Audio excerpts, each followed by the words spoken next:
แนวทางของธรรมะ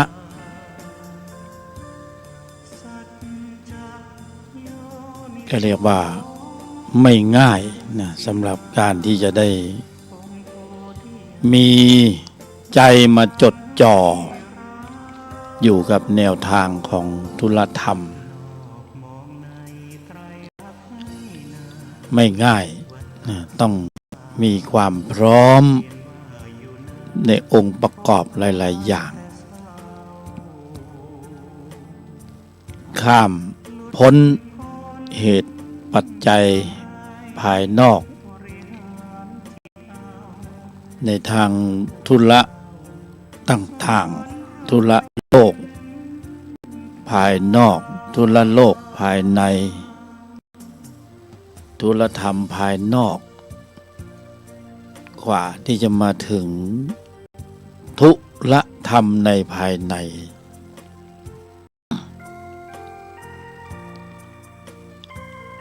เป้าหมายชัดเจนนะเพื่อความสมบูรณ์ถึงพร้อมของพละเป็นเป้าหมาย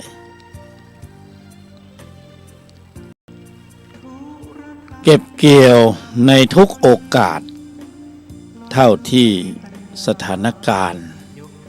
จะเอื้ออำนวย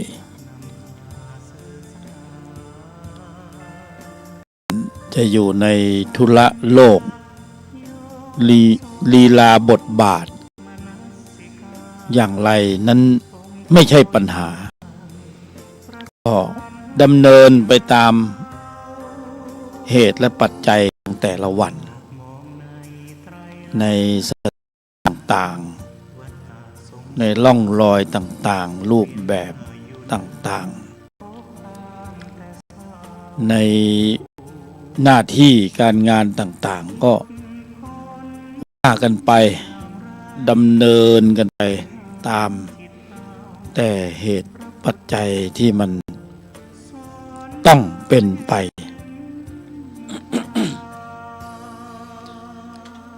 แต่ว่าในภายในนั้นถ้าเพื่อนเป็นผู้ที่ปรารภความเพียรนะก็ต้องเรียกว่าตั้งมั่นอยู่ในแนวทางของธุระในภายในเป็นหลักในชีวิตประจำวันเนี่ยเป็นหลักก็คือการที่จะต้องมีเหตุแห่งการแสดงออกอันหลากหลายความตั้งมั่นของเพื่อนกัลยาณมิตรผู้ปรารภความเพียรเพื่อความสมบูรณ์ถึงพร้อมของพละเนี่ยเราต้องตั้งหลักให้มั่นคงว่าไม่ว่าจะเจอสถานการณ์อะไรใดๆในโลกสัมผัสทั้งหลาย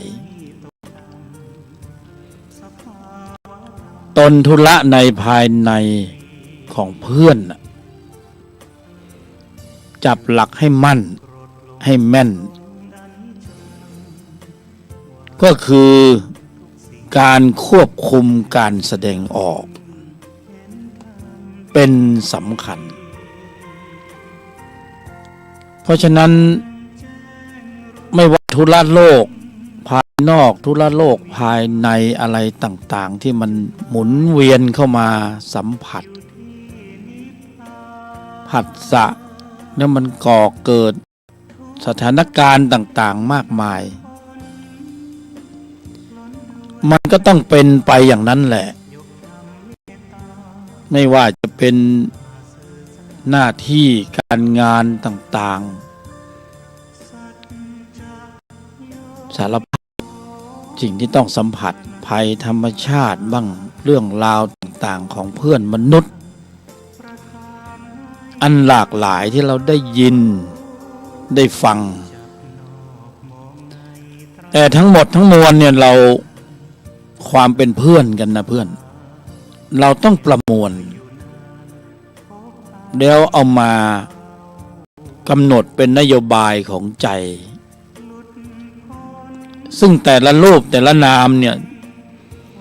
จะต้องบริหารในสถานการณ์ที่แตกต่างกันเพราะมันคงไม่มีแบบอย่างแบบเดียวกันที่จะต้องสัมผัสสัมพันธ์อันความหลากหลายเนี่ยมันก็หลากหลายแน่นอนน่ะสัญญาต่างๆการปรุงแต่งต่างๆมันก็สารพัดที่มันจะเกิดขึ้นที่เราจะต้องสัมผัสสัมพันธ์แล้วที่สุดท้ายเนี่ยเพื่อนก็จะต้องแสดงออกจุดเปลี่ยนมันอยู่ตรงนี้แหละเพื่อนเราจะได้เห็นได้ยินได้กลิ่นได้รูปได้รสได้ผัสสะได้เรื่องราวอะไรต่างๆของแต่ละรูปแต่ละนามนะมันเป็นเรื่องของวิบากที่มันส่งผลนะเพื่อนทั้งหมดทั้งมวลเนี่ยแต่ละรูปแต่ละนามเจอในสถานการณ์ที่แตกต่างกันไม่เหมือนกันแต่ตอนสุดท้ายเนี่ยมันมาหยุดอยู่ตรงที่มันจะมีการแสดงออกไม่ว่าจะสัมผัสหนักหนาสาหัสรุนแรงเบาบางแตกต่างอย่างไรก็ต้องแสดงออกดีเพื่อนเพราะบางคนก็อาจจะถูกบูลลี่บ้างถูกด่าบ้างถูกว่าบ้างถูกแซวบ้าง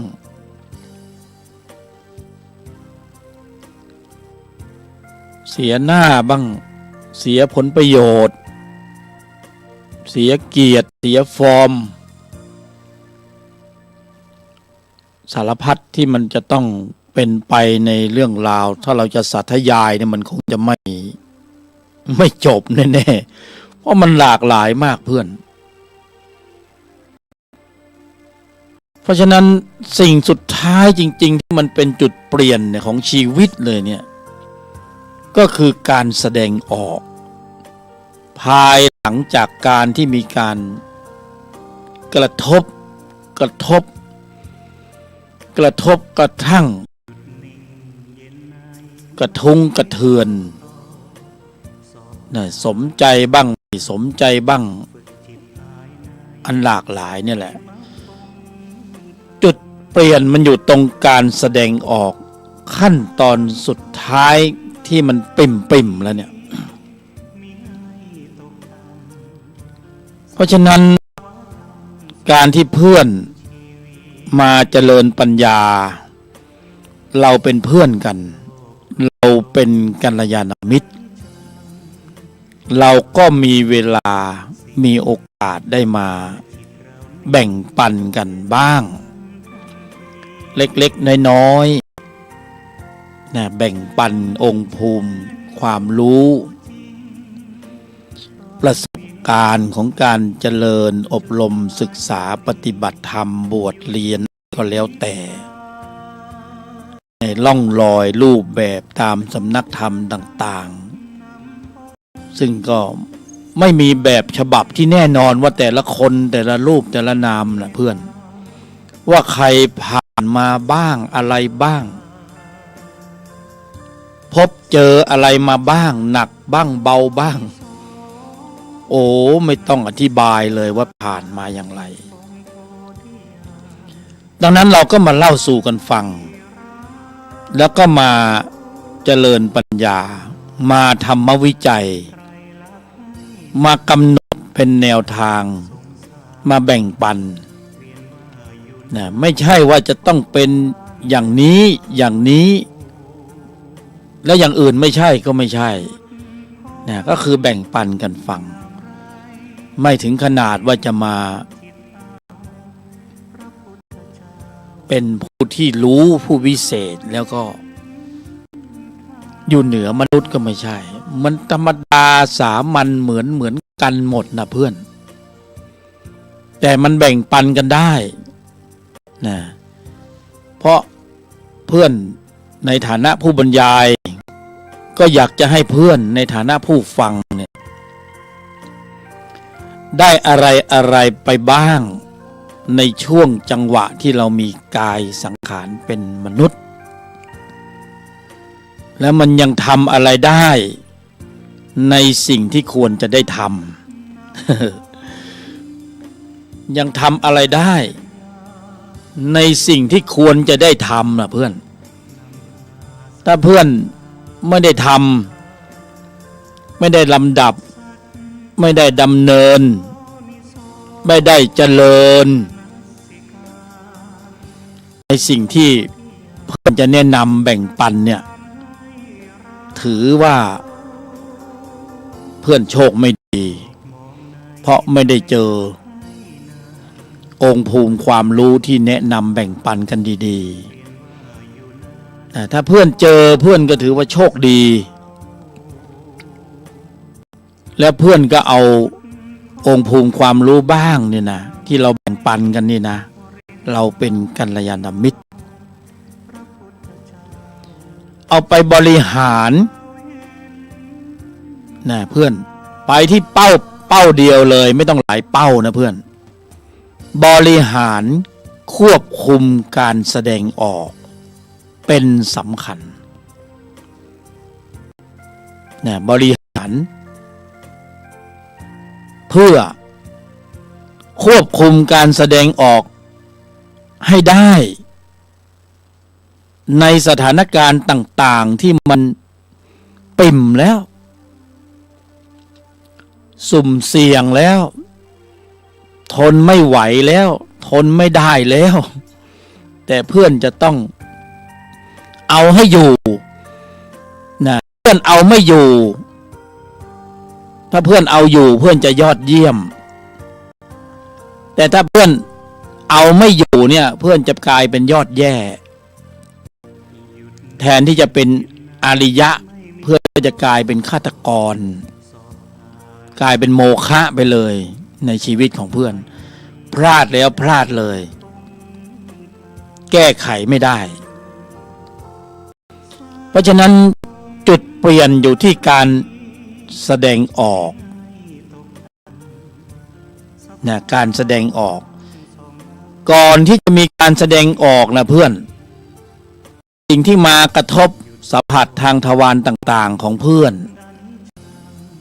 มันก็จะมีตัวประกอบส่วนหนึ่งที่เป็นวิบากของอดีตแล้วส่งผลให้เพื่อนจะต้องได้ยินได้เห็นได้รู้ได้กลิ่นเรื่องราวต่างๆดีบ้างเสียบ้างชอบใจบ้างไม่ชอบใจบ้างกุศลบ้างอกุศลบ้างทุกเหตุเพศภัยเสียหน้าเสียราคาเสียผลประโยชน์เสียทรัพย์สินเสียเงินเสียทองบ้านแตกสลายขาดภัยธรรมชาติก็โดนกันทั่วหน้าเพื่อนส่วนหนึ่งเป็นเรื่องของวิบากเราก็ไม่อยากเจอนะเพื่อนแต่มันก็มีปรากฏให้ได้รับรู้สัมผัสแล้วเนี่ยถ้าเป็นเรื่องของทุกข์พระบรมศาสดาก็ตรัสไว้ชัดเจนว่าทำอะไรมันไม่ได้หรอกเสียแล้วเสียหน้าเสียราคาเสียผลประโยชน์เสียความรู้สึกสภาวะทุกข์มันเกิดเข้าใจทำความเข้าใจกับมันนะเพื่อนแล้วก็ยอมรับความเป็นจริงของมันว่ามันต้องพังแล้วมันต้องเสียแล้วมันต้องตายแล้วมันเป็นอย่างนี้แล้วนะเจ็บปวดรวดร้าวทางกายบ้างทางจิตใจบ้างมันเป็นแล้วสภาวะทุกข์พระบรมศาสดาตรัสไว้ชัดเจนว่ากำหนดรู้มัน มันเป็นเช่นนี้เองทำความเข้าใจมันนะเพื่อนยอมรับความเป็นจริงของมันอันเนี้ยคือทำอะไรไม่ได้แล้วไม่รู้จะทำอะไรกับแล้วยังไงแล้วเพราะมันเป็นผลมาจากเหตุในอดีตเพราะเพื่อนน่ะไปทิ้งร่องรอยไว้แต่เมื่อไหร่ไม่มีใครรู้ดีเท่าเราใช่ไหมไม่มีใครรู้ดีเท่าเราเพราะฉะนั้นทำไงดีล่ะเพื่อนการแสดงออกนั้นมันเป็นจุดเปลี่ยนภายหลังจากที่เพื่อนได้รับภาวะแห่งทุกข์เหตุเพศภัยต่างๆที่กำลังประสบพบเจอเนี่ย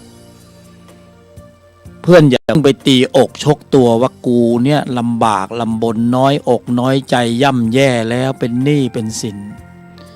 ทำยังไง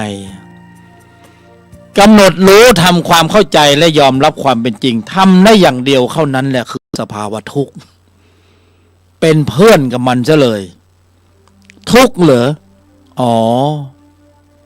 คุ้นเคยดีเหลือเกินไม่ต้องพูดถึงหรอกเจอมันทุกวันทุกลมหายใจสภาวะทุกข์เป็นเพื่อนกับมันเลยทำความเข้าใจมันเดี๋ยวมันเกิดขึ้นโอ้ยเราชินแล้วเข้าใจแล้วตื่นแล้วรู้แล้วเป็นอย่างนี้แหละทุกข์เดี๋ยวมันก็ดับไปอันนี้หมายถึงทุกข์ใจนะแต่ทุกข์กายนี่โอ้โหมันรักษายังไงมันก็ไม่หายสักทีนะเพื่อนเนาะคือมันเป็นผลน่ะก่อนที่มันจะมาเป็นผลเนี่ยมันต้องการแสดงออกของเราในอดีตเนี่ยมันต้องหยาบ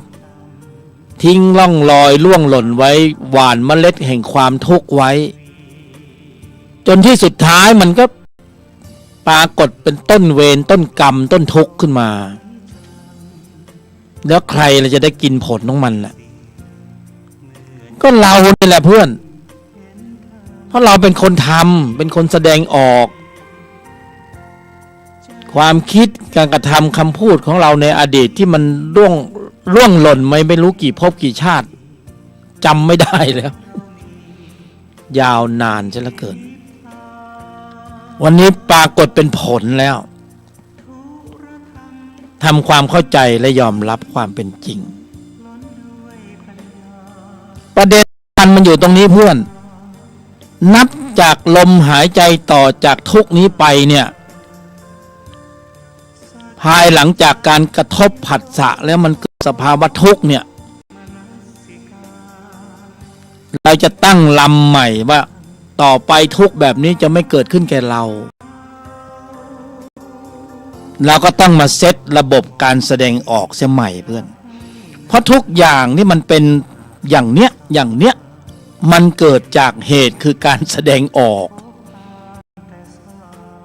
การแสดงออกที่ไม่สำรวมไม่ระมัดระวังไม่ตั้งมั่นไม่รอบรู้ไม่ถึงพร้อมนะเพื่อนที่ใช้คำว่าเผลอสติหลงลืมสติไปไหนนะสติไม่อยู่สติไปแอวที่ไหนมาเผลอสติหลงลืมสติไปหาสตางค์สติไม่เท่าทันต่ออาการกระทบสัมผัสทนไม่ได้ต่อสภาวะการบีบคั้นจากแรงกระทบผัสสะตาเห็นรูปเกิดความหึงเกิดความหวงหูได้ยินเสียงตาเห็นรูปหูได้ยินเสียงจมูกได้กลิ่นก็มันเป็นเพียงแค่ผัสสะแล้วมันทำไมส่งกำลังมีอิทธิพลถึงใจเราว่าโอ้โหแสบเผ็ดแสบร้อนเดือดเนื้อร้อนใจสาหัสสากันทนไม่ได้ต้องเห็นไหมทนไม่ได้ต้องมันไปโดนใส่อะไรตรงไหนน่ะ แล้วต้องแสดงออกในสัดส่วนที่เป็นอกุศลจิตที่มีตัวประกอบด้วยอัตตาไหมเพื่อนมีไหมอัตตาตัวกูนะอัตตาตัวกูอัตตามานะทิฏฐิเห็นผิดเพ่งโทษเสียผลประโยชน์โกรธเคืองโอ้พูดถึงความโกรธนะเพื่อนแหมมันสุดยอดจริงๆเลยหลายวันนี่ดูสื่อโซเชียลเพื่อนดูเถิดล้วนแล้วแต่เป็นผลงานของจิตที่มีตัวประกอบด้วยโทสะมูลจิตเป็นผลงานของจิตที่มีตัวประกอบด้วยความโกรธ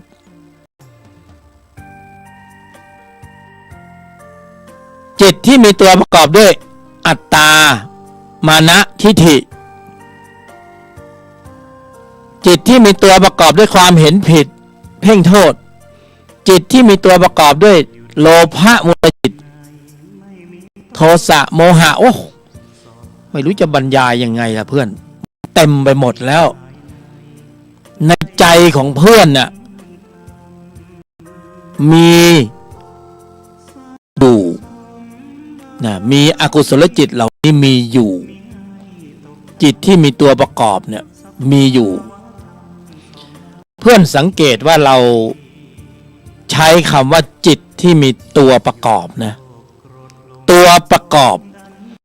แสดงว่ามันต้องมีจิตและมี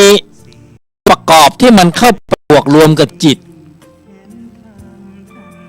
นะในทางธรรมะท่านใช้คำว่าเจตสิกธรรมชาติชนิดหนึ่งที่เกิดพร้อมกับจิตดับพร้อมกับจิตอยู่ร่วมกับจิตนั่นเพื่อนมีอยู่ในใจของเพื่อนทุกรูปทุกนามเพื่อนว่ามันเป็นของดีไหมเนี่ยธรรมชาติชนิดนี้เนี่ยมันเป็นธรรมะสายเกิดนะนอกจากว่าเพื่อนจะเป็นอนุรักษ์นิยมดีเด่นแล้วเพื่อนจะอนุรักษ์จิตตัวนี้ไว้ไม่อยากให้มันไม่อยากพรากไปจากใจนี้เลยขอให้มันอยู่ในใจเพื่อนตลอดกาลนาน ตลอดกาลนานแสนนานนะเพื่อนที่มีตัวประกอบด้วยโทสะเพื่อนว่ามันดีไหมเนี่ยเราพูดถึงตัวโทสะนะเพื่อนตัวเดียวนะแต่จริงๆแล้วมันเหมารวมไอ้ทุกตัวนั่นแหละเพราะมันเป็นเขาเรียกว่ามันเป็นแก๊งเดียวกันนะจิตที่มีตัวประกอบด้วยโลภะโทสะโมหะอวิชชาปัญหาอุปทานเป็นแก๊งเดียวกันมันเป็นกวนเดียวกันแก๊งเดียวกันกวนเดียวกันแล้วมันอยู่ในใจของเพื่อนนะเพื่อนฟังให้ดีนะเพื่อนมันอยู่ในใจของเพื่อนนะเพื่อนมันไม่ใช่ของดีนะเพื่อน มันมาเมื่อไหร่ก็ไม่รู้ใช่ไหมมาตอนไหนมันไม่รู้อ่ะหรือพ่อแม่เอามาหยอดไว้ให้มีหรือเปล่าตอนปฏิสนธิเกิดเป็นเราขึ้นมาเนี่ยเพื่อนเป็นนะทารกอยู่ในท้องแม่บรรจุเข้าไปหรือเปล่าเนี่ยใส่ข้อมูลของโทสะโลภะโมหะเข้าไปอย่างนี้หรือเปล่ามันมาของมันมาพร้อมกับจิตที่มาบวกรวมกับในกายแต่มันมีข้อมูลมาก่อนแล้วนะเพื่อนนี่อนุรักษ์เหลือเกินนะเก็บสะสมทุกวันน่ะเพื่อนว่าเราสะสมมันตอนไหนอ่ะไอ้จิตที่มีตัวประกอบด้วยโทสะเนี่ยตอนที่เรากระทบสัมผัสเรียกว่าผัสสะนะเพื่อน แล้วเพื่อนสนองอารมณ์มันนะไอ้จิตตัวนี้มันขึ้นสู่วิถีจิตมันก็ปรากฏเป็นอารมณ์ฉุนเฉียวเกลี้ยวกราดขาดความเมตตาแล้วเพื่อนก็ความรู้สึกของเพื่อนก็จะบอกว่ากูได้กูมีกูเป็นใครมาทำกูต้องแก้แค้นกูโกรธแล้วนะอย่างเนี้ยนะกูโกรธแล้วนะฉันโกรธแล้วอีเฮ้ย ก็แสดงออกภายใต้การผลักดันของจิตที่มีตัวประกอบด้วยความโกรธส่งผลสู่ระบบแสดงออกเพื่อนก็ควบคุมการแสดงออกไม่ได้แล้วตอนนั้นน่ะฉุนเฉียวเกลี้ยวกราดขาดความเมตตาวาจาเพื่อนเป็นไงออกมาแล้วเห็นไหมออกมาทางไหนความคิดของเพื่อนมาก่อนเห็นผิดเพ่งโทษนะต้องเอาคืนเสียเงินไปแล้วนี่จ่ายค่าหัวคิวไปแล้วก็ต้องเอาคืน เห็นผิดเพ่งโทษแล้วเพื่อนเอาคืนแล้วจิตที่มีตัวประกอบด้วยโทสะมันผลักดันให้เกิดพฤติกรรมการแสดงออกวาจาเป็นไงเพื่อนออกมาแล้วไอ้อีมึงกูนะไม่เห็นหน้านะ ญาติพี่น้องพ่อแม่เผ่าพันธุ์ไม่สนใจแล้วคนรักกันนี่โอ้โหซ้อมกันจนหน้าตาบวมปูดน่วมเลยทีนี้นะความคิดกำลังมันในอารมณ์ใช่ไหมตอนมันขึ้นสู่วิถีจิตโอ้โหฮึกเหิมเหลือเกิน อัตตานะเพื่อนอัตตาตัวกูเห็นผิดเพ่งโทษความคิดการกระทำคำพูดโอ้โหครบสูตรครบยอดเลยเพื่อนยอดแย่นะไม่ใช่ยอดเยี่ยมการแสดงออกตรงเนี้ยภายใต้การผลักดันของจิตที่มีตัวประกอบด้วยความโกรธโทสะมูลจิตนะเป็นผลงานของความโกรธเห็นไหมในสังคมเนี่ยล่าสุดเนี่ยเป็นยังไงเป็นผลงานของจิตที่มีตัวประกอบด้วยความโกรธผลักดันให้เกิดพฤติกรรมการแสดงออกสู่ระบบคิดพูดทำที่เป็นอกุศลกรรมโดนเลยเพื่อนเข้าเลย3 สเต็ปความคิดการกระทำคำพูดเป็นอกุศลเป็นกรรมภายใต้การสั่งงานของกิเลสโทสะเป็นกรรมเดี๋ยวเพื่อนก็จะได้รางวัลคือวิบากจิต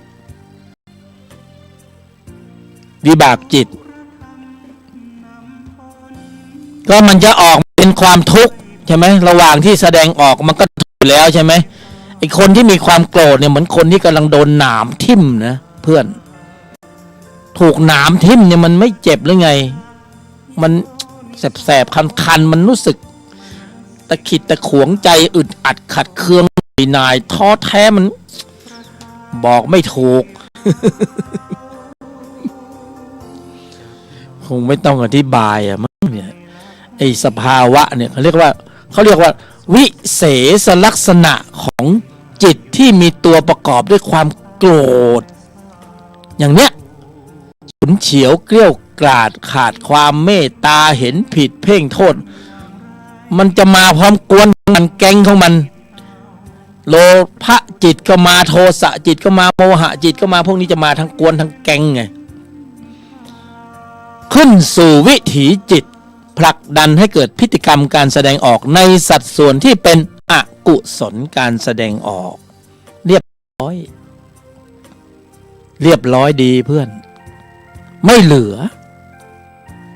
เนี่ยไม่เหลือเหมือนความโกรธใช่ไหมยูเครนถล่มรัสเซียถล่มยูเครนแหลกเป็นหน้ากลอง ไอ้พวกนี้มันทำความดีไม่เป็นมันสร้างสันติภาพไม่เป็นหรือยังไงนะ จิตที่มีตัวประกอบด้วยความโกรธนั่นแหละคือลักษณะของมันเพื่อนเห็นไหมมันทำลายโลกได้เลยนั่นน่ะนี่จิตที่มีตัวประกอบด้วยความโกรธมันอยู่ในใจของเพื่อนทุกรูปทุกนามเอากับมันสิมันเป็นของดีไหมล่ะเพื่อนว่าเป็นของไม่ดีนะการที่เรามีจิตที่มีตัวประกอบด้วยความโกรธอยู่ในใจของเราเนี่ยถือว่าเพื่อนเป็นคนป่วยแล้วนะเพื่อนน่าสงสารซะเหลือเกินเจ็บป่วยทางจิตทุกรูปทุกนามเลยแล้วถ้าปล่อยให้ความโกรธมันขึ้นสู่วิถีจิตนี่ก็แสดงว่าระบบควบคุมการแสดงออกของเพื่อนนั้นล้มเหลวแล้วเพราะผัสสะแล้วมันต้องนิ่งได้ยอมได้หยุดได้เย็นได้แต่ว่าเพื่อนยอมไม่ได้หยุดไม่ได้เย็นไม่ได้ตายได้อย่างเดียว จริงไหมยอมไม่ได้หยุดไม่ได้เย็นไม่ได้นิ่งไม่ได้ยอมหยุดเย็นนิ่งในโต้ตอบสุดท้ายตายได้อย่างเดียวตายจริงๆเพื่อนติดคุกติดจริงๆคดีความคดีจริงๆมาจริงๆเจ็บจริงๆปวดจริงๆจิตที่มีตัวประกอบด้วยความโกรธมีอยู่ในใจของเพื่อนทุกรูปทุกนาม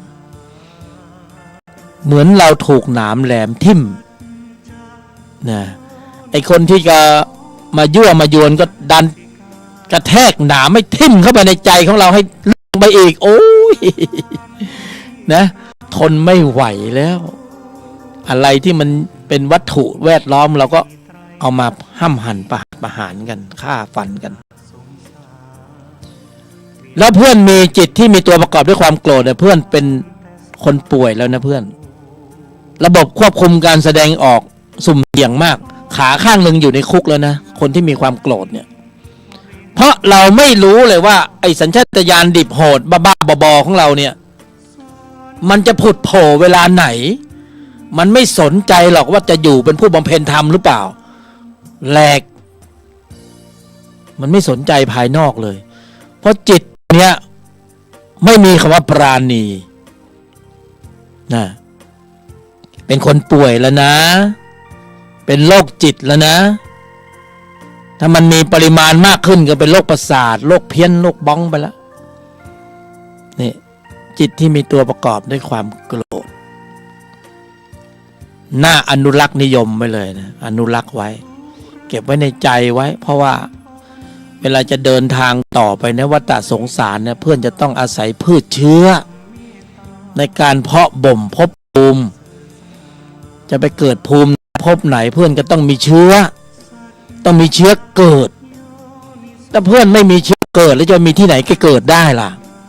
แต่เพราะเรามีเชื้อเกิดใช่ไหมเพื่อนมีเชื้อโทสะอยู่เนี่ยเพื่อนได้สิทธิ์แล้วไงก็ได้ไปเกิดเป็นสัตว์นรกบ้างนะเป็นสัตว์เดรัจฉานมันก็ต้องได้สิทธิ์นั้นนะเพื่อนนะไม่ว่ากันนะของนี้มันเป็นของธรรมดาแต่เรามีข้อมูลอยู่ไง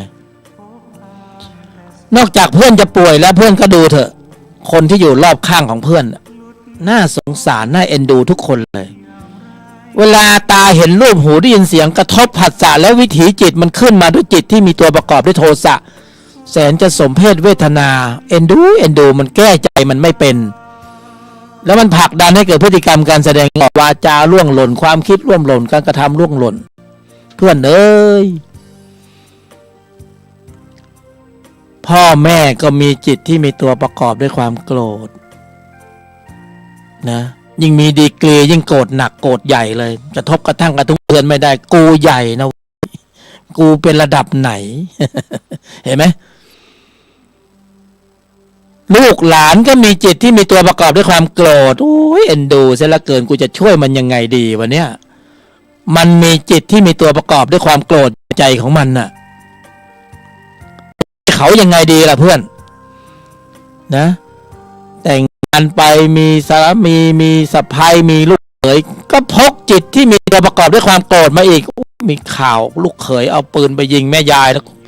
สลดหดหู่เสียละเกินแต่เราไม่วิพากษ์หรอก มันเป็นเรื่องที่มีเกิดขึ้นมาตั้งแต่ยุคไหนสมัยไหนแล้วเพื่อนแต่ว่าเราวิเคราะห์อย่างนี้เพื่อนตัวเราเนี่ยมีจิตที่มีตัวประกอบด้วยความโกรธนะอย่าปฏิเสธว่าฉันเป็นคนไม่โกรธฉันปฏิบัติธรรมอย่างงี้อย่างนี้ฉันดีเหลือเกิน ดีไปหมดดีมันไปหมดนะเวลามันโกรธขึ้นนะเพื่อนจะปฏิบัติมาขนาดไหนเพื่อนจะบำเพ็ญมาขนาดไหนนะกี่ปีกี่สิบปีไม่อ่านตรงนั้นนะเพื่อนเขาอ่านตรงจุดกระทบจุดเดียวเวลาถูกสอบนะเพื่อนถูกข้อสอบถูกข้อลองด้วยถูกสอบถูกล่อถูกลองอ่ะเสียหน้าเสียราคาเสียผลประโยชน์จะได้เห็นตัวตนที่แท้จริงว่าเป็นตัวหรือเป็นตนเพื่อนถ้าเพื่อนแสดงออกด้วยความโกรธออกมานะเพื่อนเป็นตัวแน่นอนตัวโทสะแต่ถ้าเพื่อนยอมหยุดเย็นนิ่งในไม่โต้ตอบนะเพื่อนโอ้โหอุเบกขาเพื่อนเป็นตนละเพราะตนพละมันเบรกได้ตนศรัทธาความเพียรสติสมาธิปัญญาตนพละระเบรกอยู่เอาอยู่เพราะฉะนั้นเรามองคนรอบข้างนะเพื่อนสงสารเหมือนที่พระบรมศาสดาทรงเมตตาเราเพื่อนพระองค์ทรงเห็นแล้วว่าสัตว์โลกเนี่ยโอ้โหมีจิตที่มีตัวประกอบด้วยความโกรธความโลภความหลงพระองค์เพียรจนบรรลุเป็นพระพุทธเจ้าเนี่ยตรัสรู้ซึ่งอริยสัจสี่เห็นชัดเห็นแจ้งตรงตามความเป็นจริงเลยว่าสัตว์ที่เวียนตายเวียนเกิดในวัฏฏะสงสารกี่ภูมิเนี่ยเพราะอาศัยข้อมูลนี้ในการขับเคลื่อนไปในวัฏสงสารไปในภพภูมิต่างๆก็คือข้อมูลที่มีความโลภความโกรธความหลงจิตที่มีตัวประกอบโทสะ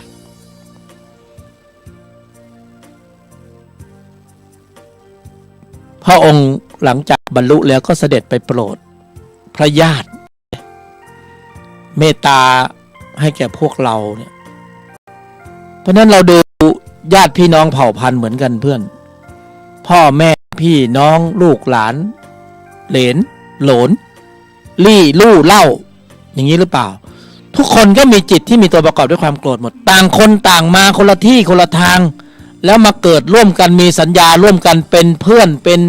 ครอบครัวเป็นที่ทำงานเป็นเพื่อนมนุษย์ร่วมกันทุกรูปทุกนามก็มีจิตที่มีตัวประกอบด้วยความโกรธถ้าในชั้นของการมาเกิดเป็นมนุษย์นี้มันมีกันทุกรูปทุกนามเพื่อนเพราะถ้าไม่มีมาเกิดไม่ได้แต่ที่มาเกิดเพราะมีข้อมูลจิตที่มีตัวประกอบอยู่นะมีข้อมูลของจิตที่มีตัวประกอบอยู่ในใจอยู่ในจิตอยู่ในวิญญาณจึงมีสัญญาเชื่อมโยงกับกายเนื้อสัญญาเชื่อมโยงกับภูมิต่างๆกายละเอียดบ้างนะของเรานี่มาเชื่อมในกายเนื้อกายมนุษย์ส่องรู้ดูเห็นก็สมเพศเวทนาทุกรูปทุกนามเพราะเรารู้อยู่แล้วว่าจิตที่มีตัวประกอบด้วยความโกรธเนี่ยโทสะเนี่ยมันแสบเผ็ดแสบร้อนเช่นละเกินเวลามันขึ้นสู่วิถีจิตเพื่อนรู้อยู่แล้วว่ามันขนาดไหนใช่ไหมเราไม่ต้องอธิบายถึงสภาวะของมันว่าเป็นอย่างไรรู้กันหมดไม่ต้องพูดถึงวิเศษลักษณะของมันว่าเป็นอย่างไรใช่ไหมจิตที่มีตัวประกอบด้วยความโกรธแล้วสื่อต่างๆที่ปรากฏในสังคมปัจจุบันล้วนแล้วแต่เป็นผลงานของจิตที่มีตัวประกอบด้วยความโกรธมีจิตที่มีตัวประกอบด้วยความโลภมีไหมนะก็โกงข้อสอบนั่นไงตอนนี้หนาวร้อนอยู่ไม่เป็นสุขแล้วข้างล่างมันพังข้างบนมันเป็นไงพังเหมือนกันนะมันเป็นซะอย่างนั้นจิตที่มีความประกอบด้วยโมหะนี่ไม่ต้องพูดถึงเพราะโมหะมูลจิตมันมีตัวประกอบอยู่ในจิตทุกจิตอยู่แล้วคือโมหะมูลจิตยกเว้นโลกุตตรจิตเพราะฉะนั้นเราก็เป็นห่วงเพื่อนนะเพื่อนสงสารเพื่อนนะเพื่อนก็ต้องไปดูลูกหลานพ่อแม่พี่น้องเผ่าพันธุ์ เพื่อนอีกว่าทุกรูปทุกนามล้วนแล้วแต่มีจิตที่มีตัวประกอบด้วยความโกรธมีระเบิดเวลาไว้คนละลูก2 ลูกอยู่ในใจนะเพื่อนมีสัญชาตญาณดิบอยู่ในใจของทุกรูปทุกนามถ้ามันแสดงตัวออกมาเรียกว่าโหดดิบแล้วยังไม่พอโหดอีกเขาเรียกว่าสัญชาตญาณดิบโหดเวลาจิตตัวนี้ขึ้นสู่วิถีจิตเนี่ยมันจะไม่สนใจว่าอันนี้เป็นลูกเป็นพ่อเป็นแม่เป็นพี่เป็นน้องนะ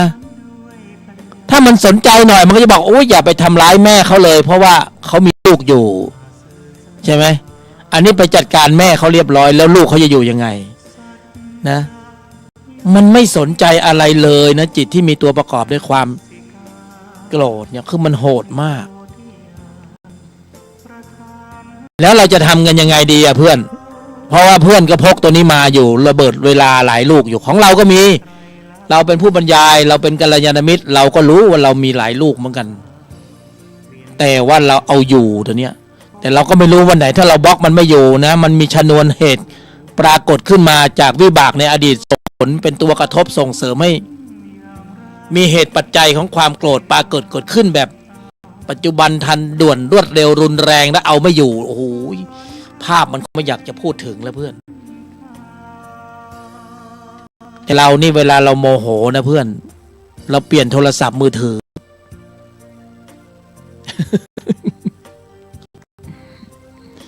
แต่มันไม่ค่อยดีอ่ะเพื่อน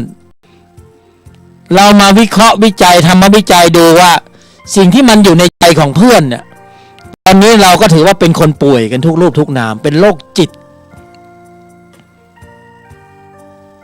เป็นโรคจิตมีจิตที่มีตัวประกอบด้วยโทสะแต่ว่ามันยังไม่ปรากฏตัวยังไม่ผุดโผล่เราก็เชื่อไม่ได้ว่ามันไม่ได้ป่วยไม่ได้เจ็บแต่มันมีอยู่นะลองเสียผลประโยชน์สิมันพูดนี่มันง่ายนะเพื่อนเวลาเราไม่เจอสถานการณ์บีบคั้นอย่างนั้นจริงๆอ่ะเสียหน้าเสียราคาเสียผลประโยชน์เสียความรู้สึกทำไมเราต้องมาเจอสิ่งที่มันเสียแบบนี้ล่ะเพื่อนเหตุผลก็คือว่าเรามีข้อมูลอย่างนี้มาก่อนแล้วล่ะเราเคยแสดงออกล่วงหล่นไว้ในที่ต่างๆแล้วจำไม่ได้แล้วมันก็ค่อยๆจัดสรรมาทีละดอก2 ดอกส่งผลมาทีละนะทีละผล2 ผลอย่างเงี้ยมันจะส่งผลมาเวลาไหนเราก็ไม่รู้เพราะมันหมุนเป็นวัฏจักรเขาทำหน้าที่ของเขาธรรมชาติที่เป็นธรรมชาติที่เป็นอย่างเนี้ยเขาทำหน้าที่ของเขาไม่ว่าเราจะอยู่เป็นเด็กเป็นกลางคนหรือเป็นสูงวัยมันเวลามันจะส่งผลลงสู่กายสู่จิตมันก็ส่งผลทันทีเราไม่เท่าทันเท่านั้นเองเราไม่รู้ไม่เท่าทันพอมันส่งผลมาปุ๊บเราก็เข้าใจว่ากูเสียหน้าเสียราคากูเสียผลประโยชน์เราก็มีปฏิกิริยาโต้ตอบไปทันทีเลยซึ่งไอ้ตรงนั้นน่ะถ้าโต้ตอบที่มันดีก็ไม่มีปัญหาแต่ถ้ามันโต้ตอบผิดรูปผิดเหลี่ยมผิดคนเข้าไปโอ้โหมันไม่อยากจะพูดถึงเลยเพื่อนผลงานของจิตในตัวประกอบด้วยความโกรธนี่นะมันสุดยอดนะยอดแย่จริงๆแล้วทุกคนก็จะบอกว่าโอ้ไม่น่าเลยไอ้คนทำมันก็บอกผมบันดาลโทสะผมโกรธเขามาทำให้ผมโกรธแต่ก็ไม่รู้เหตุว่าจริงเหตุที่มันมาอย่างเนี้ยมันมาจากตัวเราเป็นเหตุถ้าศึกษาธรรมะนะเพื่อนมันก็จะเข้าใจมากขึ้นว่าอ๋อมันเป็นเช่นนี้นี่เองทุกเหตุเพศภัยนะก็ไล่ไปที่ว่าเหตุของการแสดงออกที่ไม่สำรวมระมัดระวังตั้งมั่นให้ถึงพร้อมเนี่ยคือสมุทัยสัตว์เนี่ยเราไปกระทำไว้มันก็เลยเป็นผลขึ้นมาเพราะฉะนั้นแต่ละรูปแต่ละนามนี่แต่ก็โชคดีนะเพื่อนที่เรามาเกิดในยุคที่ประเทศไทยนะมีพระพุทธศาสนามีพระพุทธศาสนา จะยังอยู่ไปได้อีกกี่วันกี่เดือนกี่ปี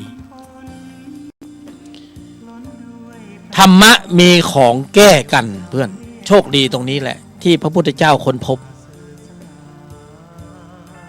ธรรมะมีของแก้กันมีมืดก็ต้องมี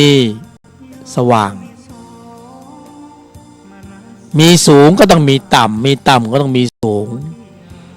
ถ้าเพื่อนลองพิจารณาดูที่มีสิ่งที่ตรงกันข้ามธรรมะมีของแก้กันแล้วก็มี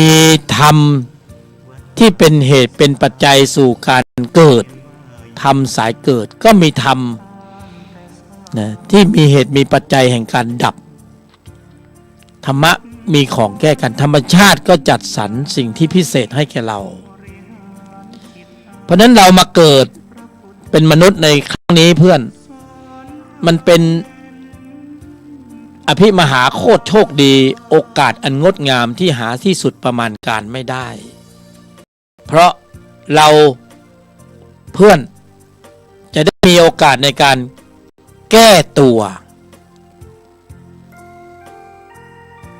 แก้ไขเนี่ยในใจที่มีข้อมูลจิตที่มีตัวประกอบด้วยโทสะโลภะโมหะที่มีอยู่เนี่ยจะด้วยอุบายวิธีการอันแยบคายอย่างไรในการที่จะทำให้จิตที่มีตัวประกอบด้วยอกุศลเหล่านี้ให้ธรรมชาตินี้บรรเทาเบาบางลงอ่อนกำลังลงนะแทนที่จะเป็นพายุใหญ่ก็เป็นพายุเบาๆเล็กๆให้มันอ่อนกำลังลงธรรมชาติมีของแก้กัน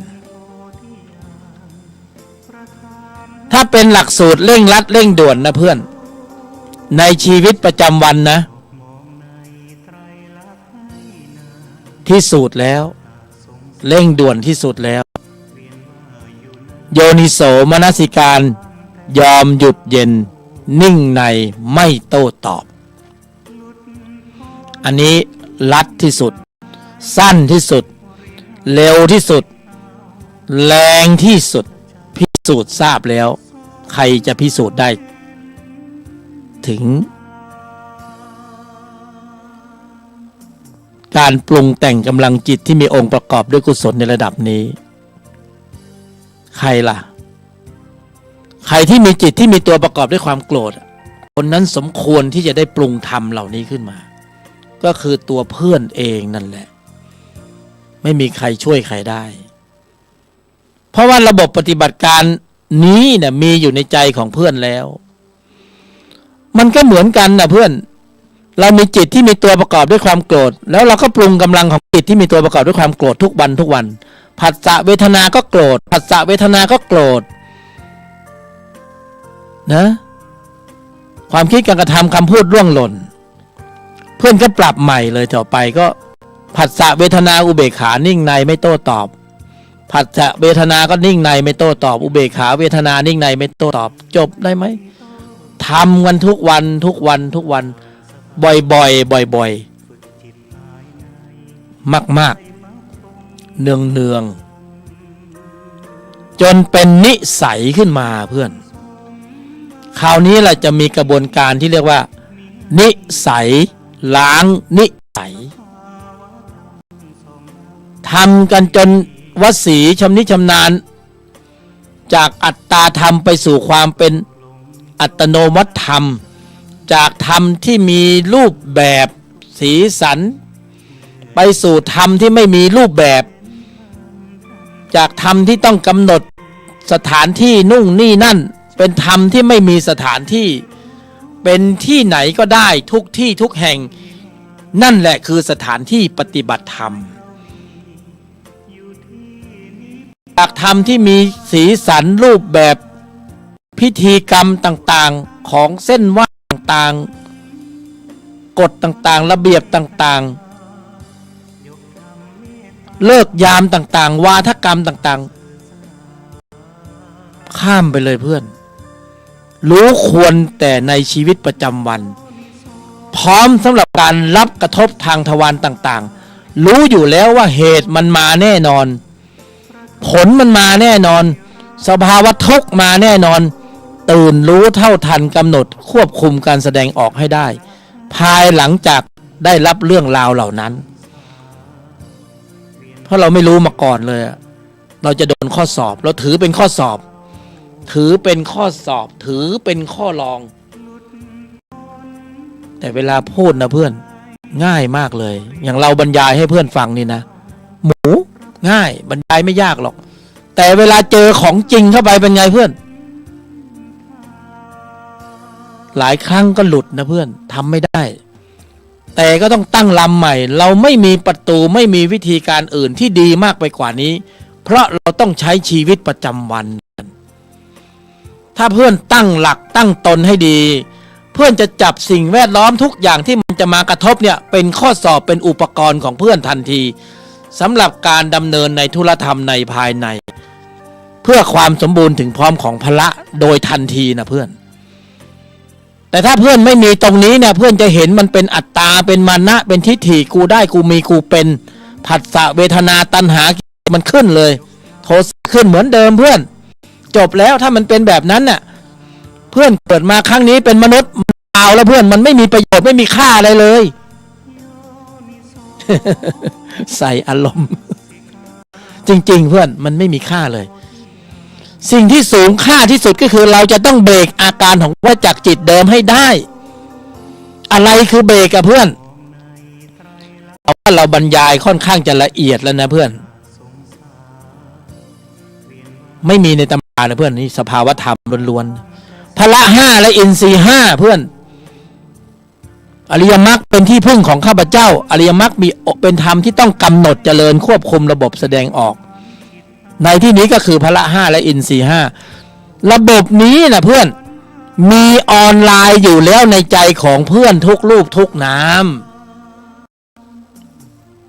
แล้วก็ตอกย้ำคิดย้ำทำก็คุยแต่เรื่องนี้เรื่องเดียวเนี่ยแหละเพราะว่ามันไม่มีอะไรคุยมากไปกว่านี้แล้วเพราะว่านี่คือสัจจะภาวะนะเพื่อนคือสัจธรรม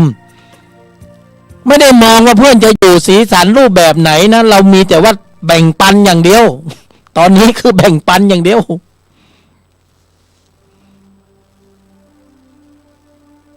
กัลยาณมิตรนะเพื่อนมันคือความสุดยอดแล้วเราไม่ได้มุ่งหวังอะไรเลยเราไม่รู้ว่าใครโชคดีโชคร้ายแต่คนที่ได้ยินได้ฟังเรารู้แต่ว่าเขาต้องมีเหตุมีปัจจัยของความดีที่สมบูรณ์ถึงพร้อมแล้วได้มาได้ยินได้ฟัง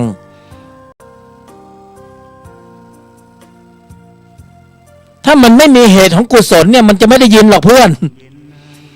เราต้องไปดูข้างในว่าข้างในเพื่อนมีเหตุปัจจัยของการปฏิบัติการในระบบนี้มาก่อนหน้านี้หรือไม่ก็คือมีชั่วโมงธรรมมีการเจริญอบรมศึกษาและพร้อมที่จะมาต่อยอดถ้ามีตรงนั้นมันก็จะได้ยินได้ฟังแล้วก็เก็ตเนี่ยเขาเรียกว่าบรรลุเนี่ยไม่ใช่บรรลุธรรมนะบรรลุมัน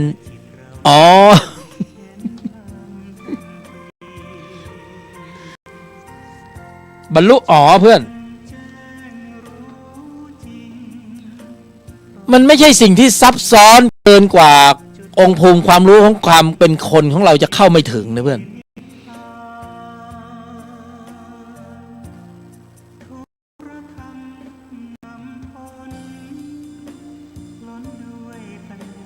มีอยู่แล้วในใจอะ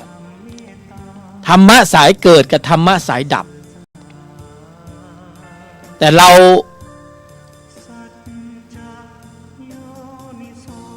ชินใช่ไหมเขาเรียกความเคยชินกับธรรมะสายเกิดผัสสะเวทนาตัณหาผัสสะเวทนาตัณหาผัสสะเวทนาตัณหาเนี่ยมันไม่ยากอะเพื่อนมันตามน้ำเรียกว่ากินตามน้ำเนี่ยไหลลื่นไปตามกระแสสัมผัสถ้ามันไหลไปมันไม่มีสภาวะทุกข์ไว้รองรับก็ดีแต่เพื่อน ใช่ไหมล่ะ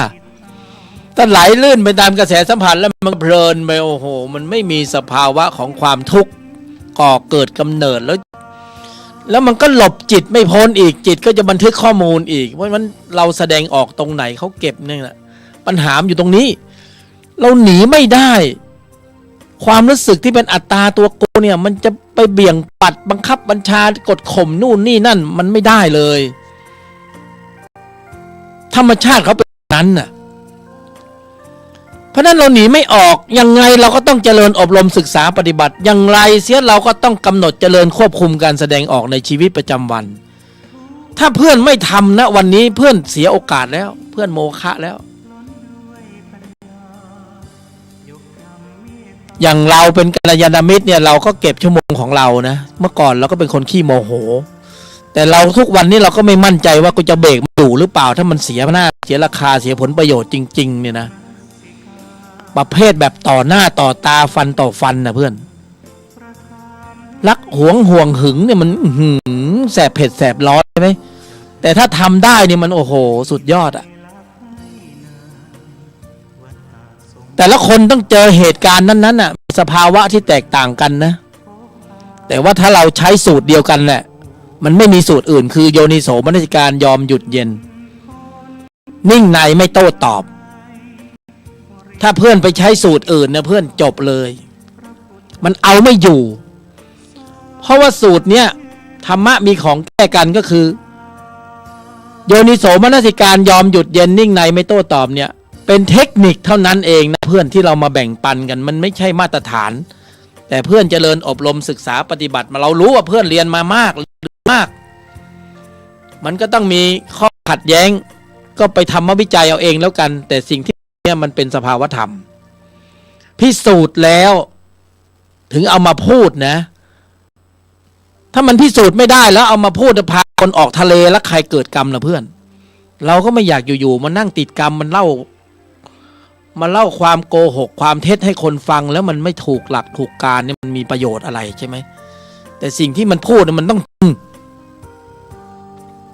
ดีแน่นอนมีประโยชน์ถูกการเวลาผู้ฟังแล้ว นะเกิดกำลังของจิตที่มีองค์ประกอบด้วยกุศลเราพูดถึงตรงนี้เรายังขนลุกเลยเพื่อนธรรมปีติมันเกิดเพื่อนฟังเนี่ยบางคนก็ขนลุกเลยธรรมปีติมันเกิดไม่เคยได้ยินได้ฟังธรรมแบบนี้มาก่อนเลยถึงแม้ว่าลีลาการพูดการจามันจะกระโชกโคกหากกวนประสาทบ้างแต่เพื่อนก็ดูสาระเอาเถอะเหลือกันคนไม่กี่ลมหายใจนะเพื่อนเร่งทำความเพียรเป็นสัมมาประธาน4ปรุงกำลังจิตที่มีองค์ประกอบด้วยกุศลเหล่านี้ขึ้นมาให้มากที่สุดเท่าที่จะมากได้ไม่งั้นเราจะโมฆะเลยเพื่อนเกิดมาครั้งนี้เสียโอกาสมากถ้าเราเตรียมชั่วโมงทำไว้แล้วเราก็ใจได้เพื่อนหรือญาติพี่น้องลูกหลานเผ่าพันธุ์พ่อแม่ที่เขาเข้าสู่กระบวนการในการปฏิบัติการอย่างเนี้ยกำหนดเจริญควบคุมการแสดงออกเขามีชั่วโมงทำแล้วไม่ต้องไปห่วงเขาแล้วเพราะกำลังของจิตที่มีตนประกอบด้วยพละ5อินทรีย์5ระดับนี้นะเราใช้คำว่าตนประกอบนะเพื่อนไม่ใช่ตัวประกอบนะเพื่อนฟังแล้วเราแยกสภาวะให้ออกเห็นชัดเลยนะว่าตนประกอบนะเพื่อนกำหนดควบคุมการแสดงออกขับเคลื่อนกำลังจิตที่มีตนประกอบก็คือตนศรัทธาความเพียรสติสมาธิปัญญาใช่ไหมถ้าเราใช้คำว่าตัวประกอบมันก็เป็นการขับเคลื่อนการแสดงออกด้วยอำนาจการของจิตที่มีตัวประกอบด้วยโลภะโทสะโมหะผลักดันให้เกิดพฤติกรรมการแสดงออกที่เป็นอกุศลไอ้ตัวนี้มันจะมีอกุศลวิบากย้อนลอยเข้ามาเล่นงานเพื่อนแต่นี่ธรรมะมีของแก้กันเราใช้การขับเคลื่อนการแสดงออกด้วยกำลังจิตที่มีตนประกอบด้วยศรัทธาความเพียรสติสมาธิปัญญานะเพื่อนเห็นความแตกต่างระหว่างธรรมะสายเกิดและธรรมะสายดับนะเพื่อนต้องเอาไปฟังอีก100 รอบนะเพื่อนถึงจะตีธรรมะที่เราพูดนี้แตกต้องฟังอีก100 รอบนะเพื่อนที่เราบรรยายวันนี้มันไม่ใช่อยู่ๆมันลอยมาเลยนะเพื่อน ราะก่อนจะถึงนี่ก็ลองผิดลองถูกเพื่อนไม่ต้องไปหรอกตามสำนักธรรมต่างๆเราไปมาให้แล้วเราไปลองผิดลองถูกมาแล้วสรุปมาได้แค่นี้40 ปี30 ปี40 ปีเนี่ยสรุปมาได้แค่นี้เองเพื่อนสูตร4ยอโยนิโสมนสิการยอมหยุดเย็นนิ่งในไม่โต้ตอบทุกสถานการณ์จับสิ่งแวดล้อมให้เป็นข้อสอบเป็นข้อรองเลยเนี่ยนี่แหละคือการที่มันมีจริงเป็นจริงเนี่ยแล้วมันอยู่ในใจเนี่ยเราปฏิบัติทันทีได้ทันทีแล้วถ้าเรามีข้อมูลเหล่านี้อยู่ในใจนะเพื่อนก็มีคนรอบข้างของเพื่อนก็มีเขาได้ชั่วโมงธรรมนะครับเรียนอบรม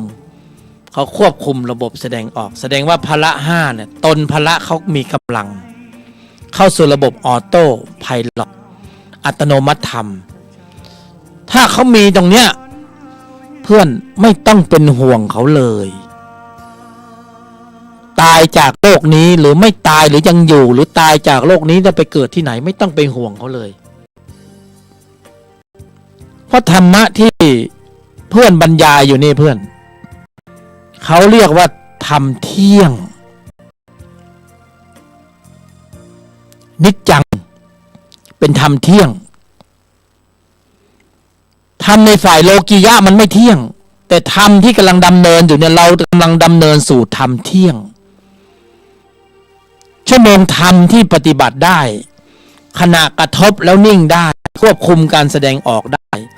จะกำเนิดกำลังของพละ5และอินทรีย์5ขึ้นมา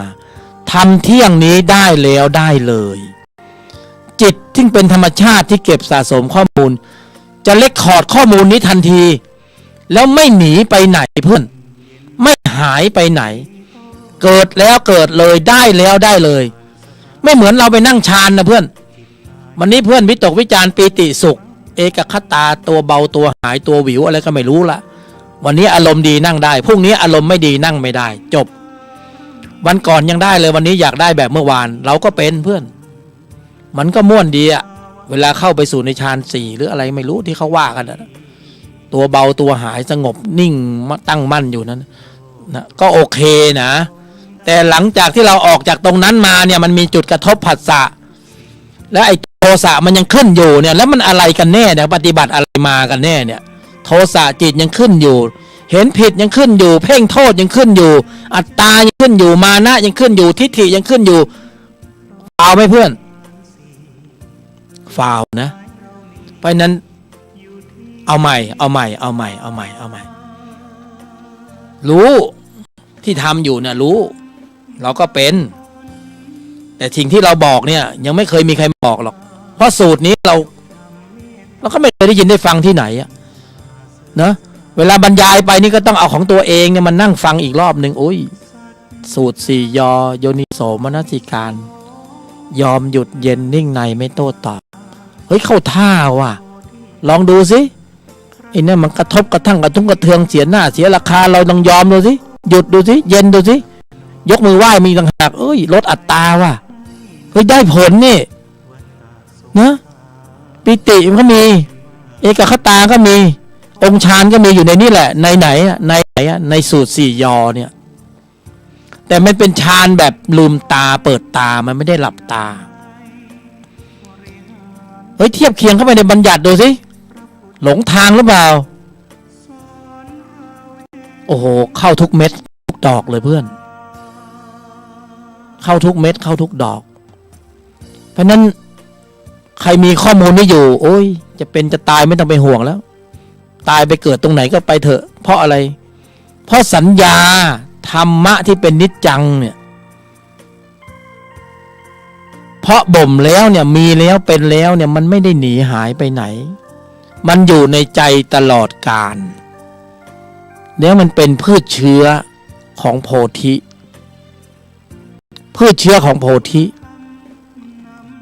ต่อให้โลกมันแตกสลายแล้วเราเวียนตายเวียนเกิดไปในภพไหนภูมิไหนในโลกไหนเราไม่รู้ล่ะแต่เรามีพืชเชื้อของโพธินี้อยู่วันใดวันหนึ่งเราก็ต้องเจอเชื่อมโยงกับสัญญากับพระพุทธเจ้าองค์ใดองค์หนึ่งตอนนี้อาจยังไม่บรรลุอ ยังไม่หลุดพ้นตอนนี้อาจจะเป็นตอนไหนก็ยังไม่รู้วันเวลามันยาวนาน มันบอกไม่ได้มันยาวนานซะจนบอกไม่ได้เพราะนั้นเพื่อนเก็บข้อมูลตรงนี้ไว้ถึงเพื่อนไม่อยากเก็บจิตก็เก็บให้เพื่อนจิตเขามีหน้าที่เก็บเขาเป็นฝ่ายบัญชีทุกการแสดงออกทุกอารมณ์ความรู้สึกการปรากฏเกิดขึ้นของสภาวธรรมภายในภายนอกจิตบันทึกหมดเลยที่เป็นโลกิยธรรมโลกุตตรธรรมล้วนแล้วแต่การบันทึกหมดเลยไม่หนีการบันทึกของจิตไปไหนจิตยุติธรรมที่สุดถึงเราบอกว่าเวลาจะทำอะไรเนี่ยในที่รับที่แจ้งมึงจะโกงกินประเทศไปถึงไหนเนี่ยมึงเกรงใจจิตบ้างไม่ต้องเกรงใจประชาชนคนไทยหรอกโกงให้เต็มที่เลยแต่ให้เกรงใจจิตเพราะจิตเขาบันทึกข้อมูลไปเอาอัตตาตัวกูที่ไหนไปสั่งจิตว่าจิตนี่จิตกูนะใจกูมึงห้ามบันทึกมันจะทำได้หรือมันไม่ได้หรอกจิตเขาบันทึกโดยสภาวะที่เป็นธรรมชาติที่ต้องเป็นไปอย่างนั้นแล้วเขาก็ต้องเอาไปกลั่นได้การแสดงออกที่เป็นกุศลก็เอาไปที่โชคลาภวาสนาบุญบารมีตบะเดชเดชะอำนาจการอิทธิฤทธิอะไรว่ากันไปใช่ไหมแต่ถ้าเป็นอกุศลเมื่อไหร่ก็ทุกเหตุเพศภัยหนีไม่พ้นอ่ะใช่ไหมทุกเหตุเพศภัยยังมีอบายภูมิไว้รออีกนะเพื่อนมันไม่ใช่ของเล่นนะนี่วันนี้เราอยู่ตรงนี้แล้วเนี่ยเราจะถอยก็ไม่ได้มีแต่ว่าเดินหน้านี่ต้องสร้างกำลังของจิตที่มีองค์ประกอบด้วยกุศลเพียงถ่ายเดียวถ้าปรุงอกุศลเมื่อไหร่เพื่อนได้ของแถมทันทีเพราะฉะนั้นรู้ธรรมแล้วเป็นไงรู้สูงมันต้องรู้อะไรเสียวรู้ธรรมแล้วอยู่ง่ายไหมเพื่อนว่าอยู่ยากนะรู้สูงรู้เสียวรู้ธรรมแล้วอยู่ยากเพราะว่าการแสดงออกทุกการแสดงออกความคิดการกระทำคำพูดล้วนแล้วแต่ถูกเก็บข้อมูลหมดเลยเราหนีไปไหนไม่ได้เลยนอกเสียจากว่าเราออกจากเกมพ้นจากแนวของวัฏจักรการเกิดแก่เจ็บตายตรงนั้นแหละปลอดภัยที่สุดก็คือเข้าถึงเป็นอริยบุคคลชั้นโสดาบันพระโสดาบันพระสกิทาคาพระอนาคาพระอรหันต์แต่ตรงนั้นเรายังไปไม่ถึงอ่ะสภาวะเราก็เลยไม่รู้ว่าเมื่อไปถึงโสดาบันแล้วความรู้สึกเป็นโสดาบันเป็นยังไงเรารู้แต่ว่าเมื่อมาถึงความรู้สึกที่เป็นฆาตกรเป็นดิบโหดเป็นเปรตเนี่ยเราจะมีความรู้สึกแล้วว่ามันมีความรู้สึกยังไงโอ้โห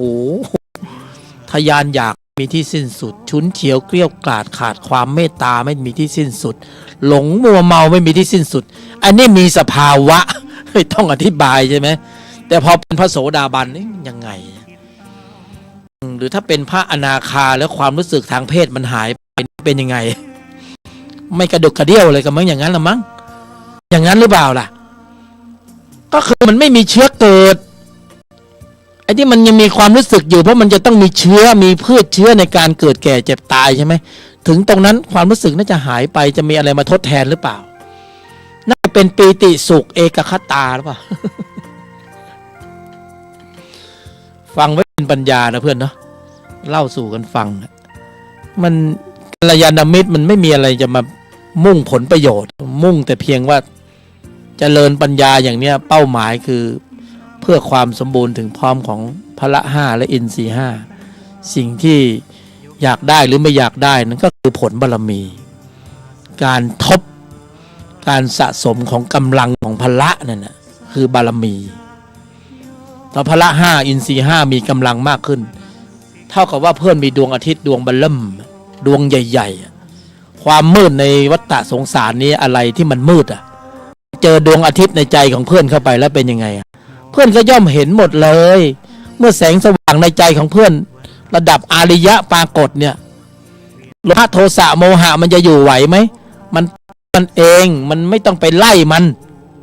ไม่ต้องไปนั่งกดนั่งข่มมันให้เหนื่อยหรอก เพราะเราก็กดมาแล้วข่มมาแล้วเหมือนกันมันไม่ไปเพื่อนที่จะไปได้ก็คือมันต้องเจอพละห้าอินทรีย์ห้าที่ผ่านกระบวนการของเหตุโดย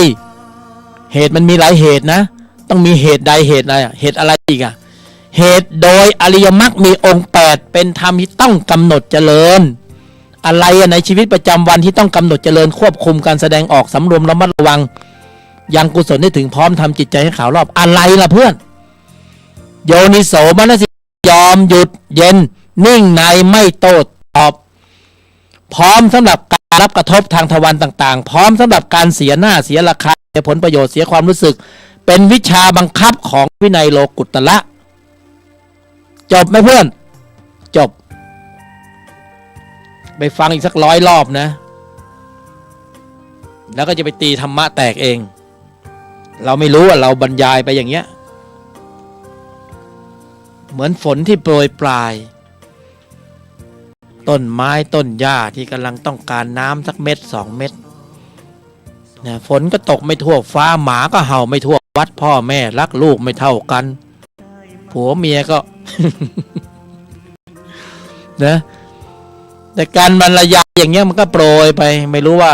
เมล็ดโพธิของใครอยู่ในใจใครแล้วมันได้สักหยด2 หยดมันก็น่าจะตื่นขึ้นมาบ้าง ถ้ามันไม่ตื่นมันก็หลับอยู่ตรงนั้นมันช่วยไม่ได้จริงๆทีนี้ทุกคนมันก็มีไอ้ข้อมูลทุกใช่ไหมแล้วก็ปรารถนาดีใช่ไหมอย่างน้อยๆก็มองหน้าไปทางซ้ายทางขวาก็เห็นญาติพี่น้องเผ่าพันธุ์ก็โอ้ยเอ็นดูแล้วเกินเวลา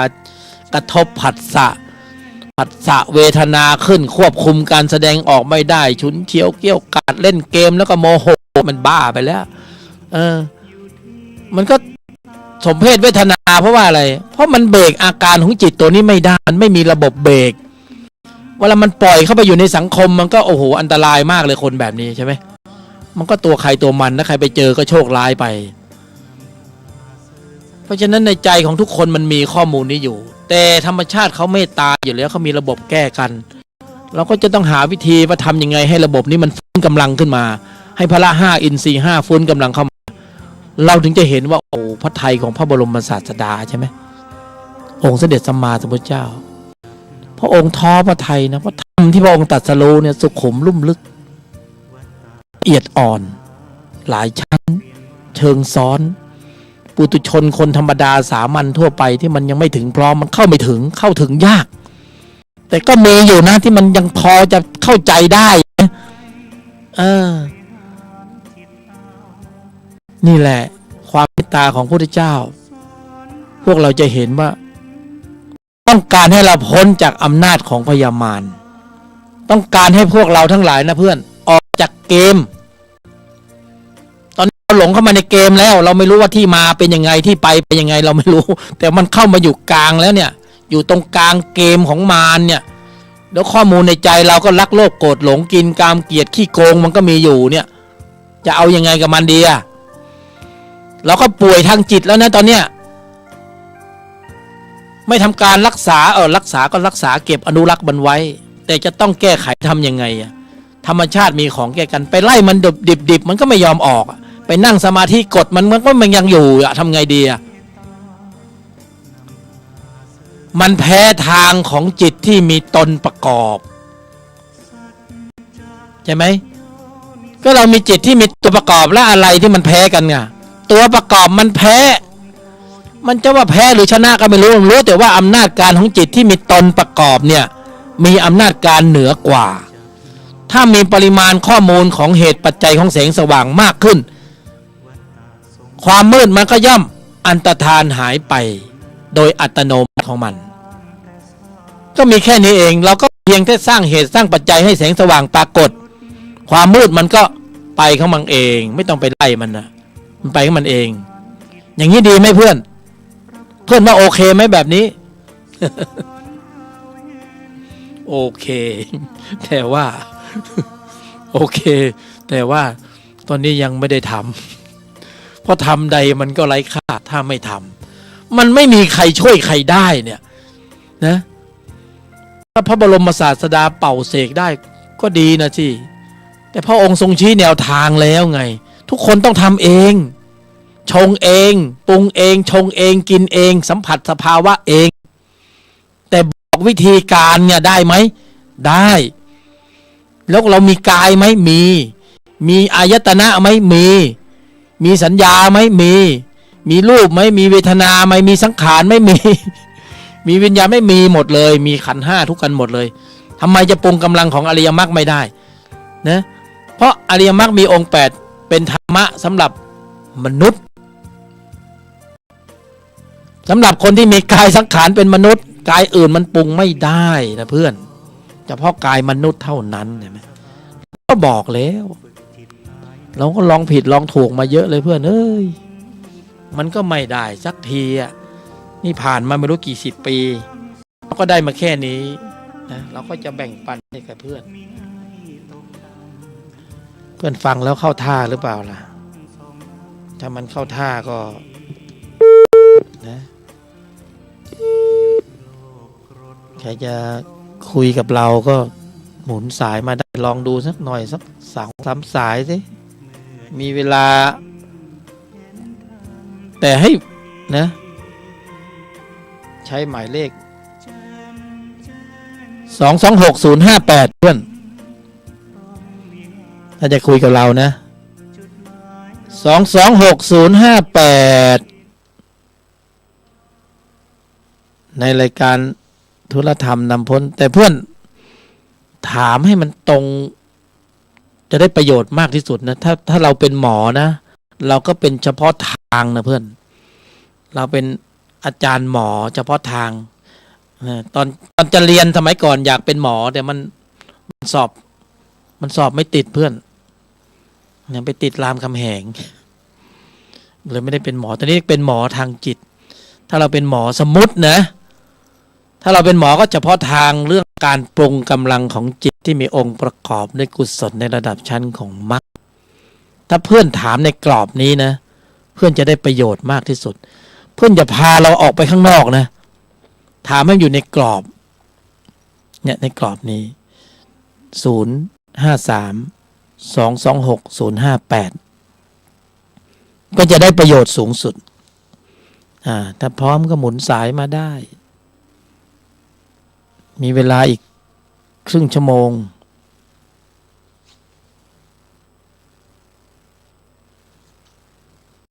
ลองดูเนาะ053-226-058เฉพาะทางเรื่องการปรุง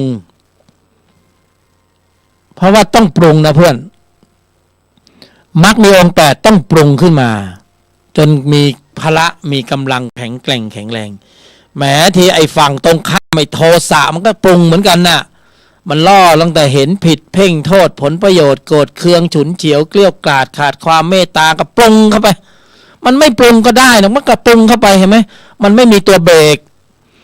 ไอ้ตอนเนี้ยเราจะเบรกแล้วก็อะไรขึ้นมาล่ะพละ5อินทรีย์5จะมีบทบาทเข้าไปเบรกเอาจิตไปแก้จิตเอาธรรมชาติสายเกิดสายดับไปแก้ธรรมชาติสายเกิดจิตล้างจิตเขาจะค้ำหั่นจะจัดการกันเองนะธรรมชาติแก้ไขกันเองไม่ใช่จิตที่มีตัวประกอบด้วยอัตตาแก้ไขมันไม่ได้หรอกเพื่อนถ้าเรายิ่งเอากฎเข้าไปเอารูปแบบเข้าไปเอาสีสันเอาพิธีกรรมเอาของเส้นไหว้ เอาวาทกรรมเอาเลิกยามเข้าไปนะเพื่อนมันเป็นอัตตาธรรมหมดเลยเพื่อนจะอยู่ตรงนั้นน่ะมันไม่ไปไหนจริงๆเพราะอะไรรู้ไหมก็เป็นมาแล้วไงเรารู้มาแล้วอ่ะเราถึงมาบอกว่ามันไม่จริง มันไม่จำเป็นต้องไปอยู่ตรงนั้นมันอยู่ตรงเพียงแค่ว่ากระทบแล้วนะ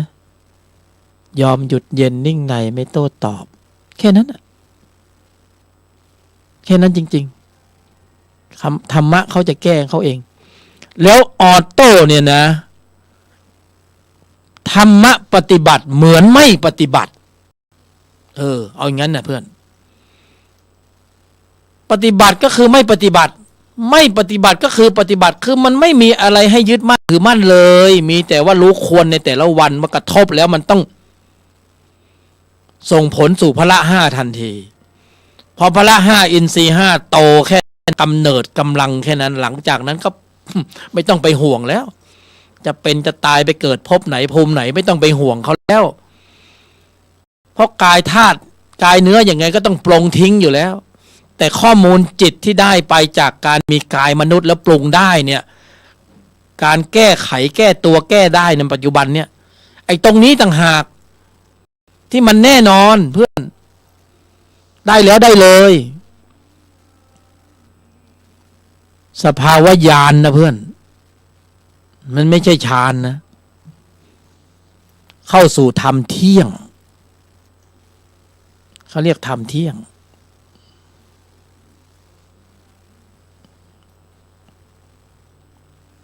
นะก็เจริญปัญญากันตามสมควรนะเพื่อนนะถ้าจะหมุนสายมาก็ได้นะครับเราเป็นกัลยาณมิตรเป็นฆราวาสนะเพื่อนตอนนี้เราไม่ได้อยู่ในสีสันพระเหลือง การบรรยายบางครั้งมันก็ไม่ได้สำรวมทั้งหมดเพราะมันไม่ได้เป็น226-058ตามสบายนะแล้วก็ฟังกันไปเรื่อยๆ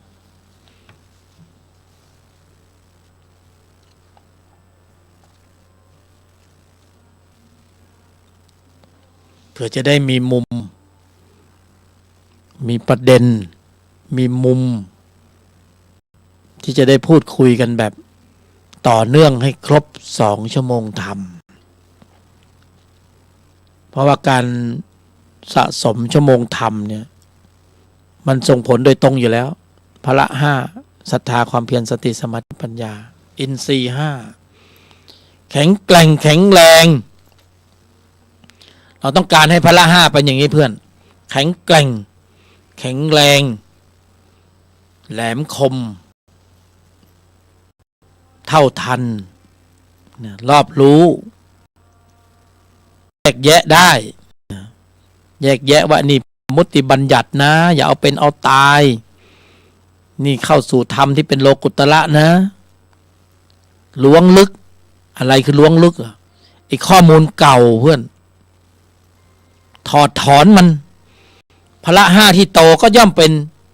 กำลังที่จะไปถอดถอนลิดรอนอำนาจการของจิตที่มีตัวประกอบด้วยโทสะโลภะโมหะให้มันบรรเทาเบาบางลงโดยอัตโนมัติธรรมตามแต่อำนาจของพละ5และอินทรีย์5ที่เราเจริญอบรมสะสมได้ตั้งแต่อดีตภพชาตินะเพื่อนมันไม่ได้มีแค่ปัจจุบันวันนี้นะเพื่อนถ้าเพื่อนมาฟังธรรมนี่เหตุปัจจัยมันมาตั้งแต่อดีตแล้วมาต่อยอดมาสร้างความยอดเยี่ยมแต่พวกเรามาเนี่ยบางทีเราก็ไม่ได้มาสร้างความยอดเยี่ยมเราต้องมาแก้ไขมาลดทอนมาแก้ตัวแต่เราก็มาสร้างความยอดแย่บอกมาแล้วมันก็หนักอยู่แล้วใช่ไหมมันต้องลดทอนกำลังของจิตที่มีตัวประกอบด้วยโลภะโทสะโมหะอวิชชาแต่ที่ไหนได้เราก็มาสนองกิเลสนะเพิ่มเติมพอกพูนข้อมูลจิตที่มีตัวประกอบด้วยโลภะโทสะโมหะอวิชชาให้มันเข้มข้นหนาแน่นหนักหนุเข้าไปอีกโอ้โหมันแล้วเป็นห่วงที่ว่าเขาตัดเกรดเนี่ยถ้ากำลังของจิตที่มีตัวประกอบด้วยโทสะมันมากเกินปริมาณความฐานะภาวะของความเป็นมนุษย์ก็รองรับไม่ได้เขาก็เลยตัดเกรดให้ไปเกิดเป็นสัตว์เดรัจฉานไปอยู่ในรูปลักษณ์ของเสือสิงห์กระทิงแรด รูปลักษณ์ของเสือสิงห์กระทิงแรดไอ้ตรงเนี้ยมันก็ต้องมีวันเวลาในการใช้ความรู้สึกตรงนั้นมันก็ไม่สบายเหมือนความการเกิดเป็นมนุษย์ใช่ไหมอย่างเรานี่เรายังมีกายยาววาหนาศอกคืบเวลาเดินก็ตั้งฉากกับพื้นโลกเรามีตามีหูมีจมูกอายตนะเราฟังธรรมได้เรากำหนดเดินควบคุมการแสดงออกเราแก้ไขได้ด้วยการสร้างตนขึ้นมาอย่างชั่วโมงนี้เพื่อนตนพละตนศรัทธาความเพียรสติสมาธิปัญญาของเพื่อนอุ่นไว้แล้วอุ่นเลยนะเนี่ยอุ่นใจไว้ได้เลยว่าเรามีข้อมูลนี้อยู่ถ้ามีเหตุของวิบากในอดีตมาตัดรอนปัจจุบันทันด่วนอย่างน้อยเพื่อนก็มีชั่วโมงธรรมใช่ไหมมีสัญญาณในร่องรอยมีพืชเชื้อของโพธิ สุขติเป็นที่หวังได้ แต่เราไม่ใช่เป็นผู้รับรองนะเราพูดถึงว่าถ้าข้อมูลของจิตที่เป็นกุศลมีกำลังใช่ไหมเราตายตอนนี้เนี่ยมันก็น่าจะไปสุคติภูมินะเพื่อนนะหรือจะตกภูมิมันคงไม่ตกหรอกคนที่อยู่ในเส้นทางของธุรธรรมเนี่ย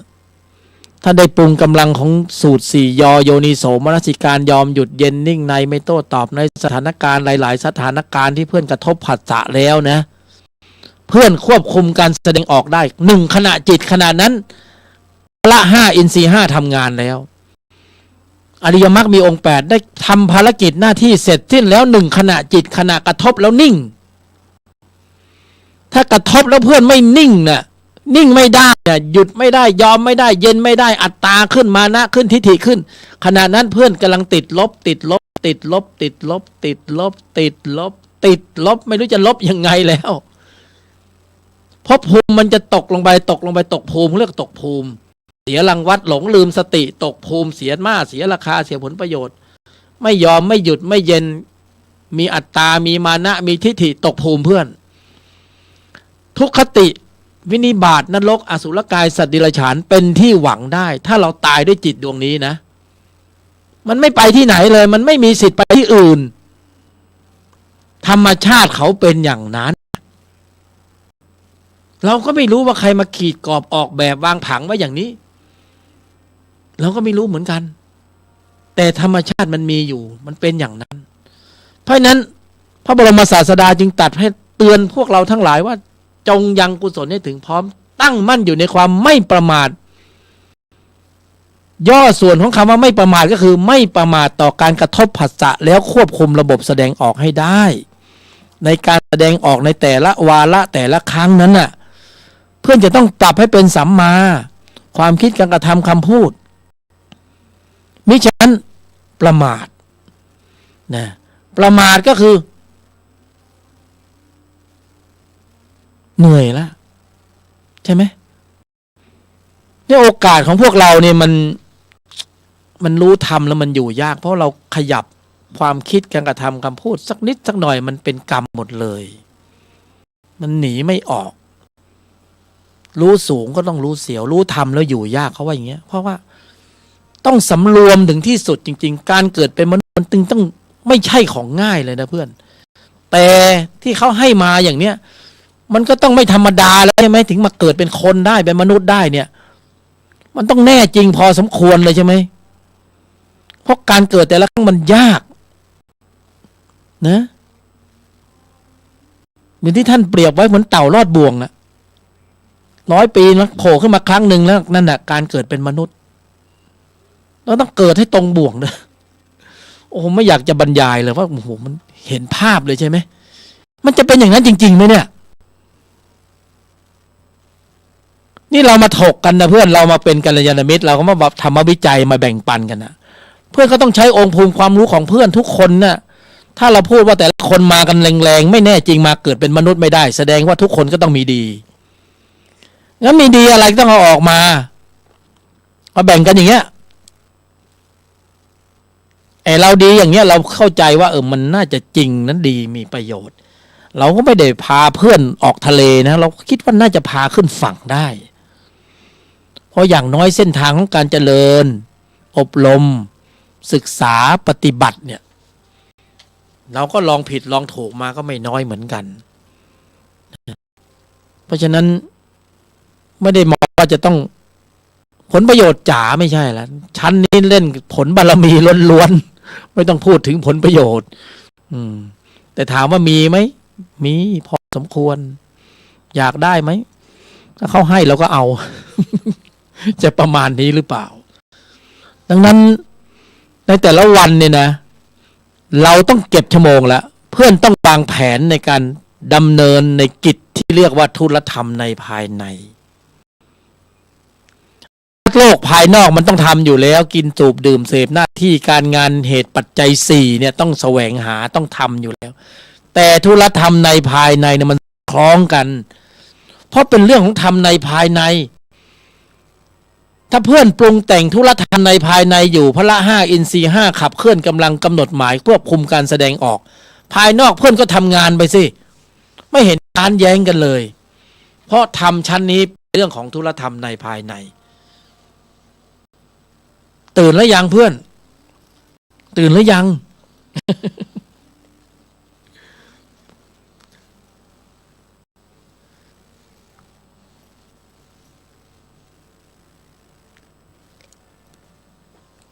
อ๋อกันเนี่ยบรรลุอ๋อกันแล้ว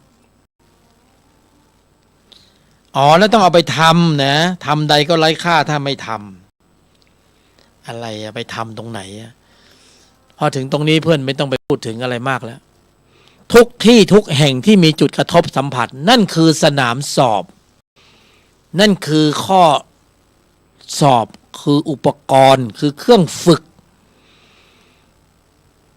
มุติบัญญัติเนี่ยมันดี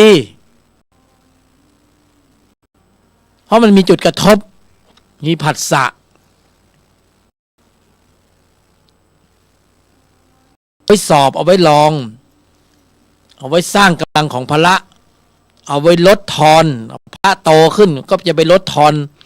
จิตที่มีตัวประกอบด้วยโลภะโทสะโมหะ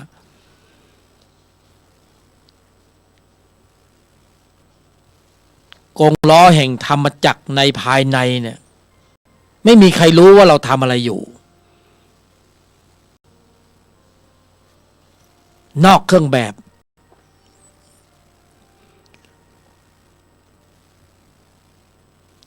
สิ่งแวดล้อมรอบตัวล้วนแล้วแต่เป็นอุปกรณ์คือเครื่องฝึกไม่ว่าจะเป็นสัตว์บุคคลสิ่งของ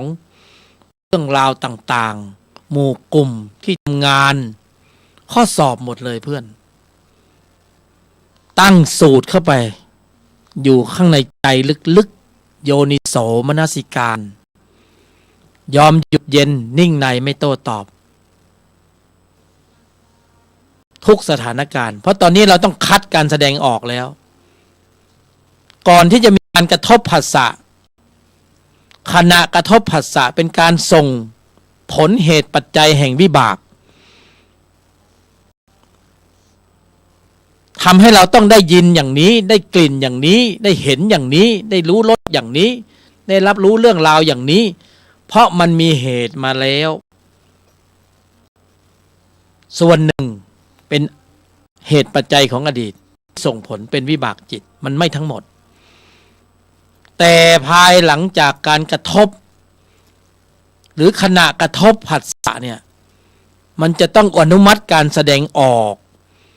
ถ้าเพื่อนแสดงออกด้วยอำนาจการของจิตที่มีตัวประกอบด้วยโลภะโทสะโมหะเท่ากับว่าเพื่อนขับเคลื่อนกำลังของจักรจิตเดิม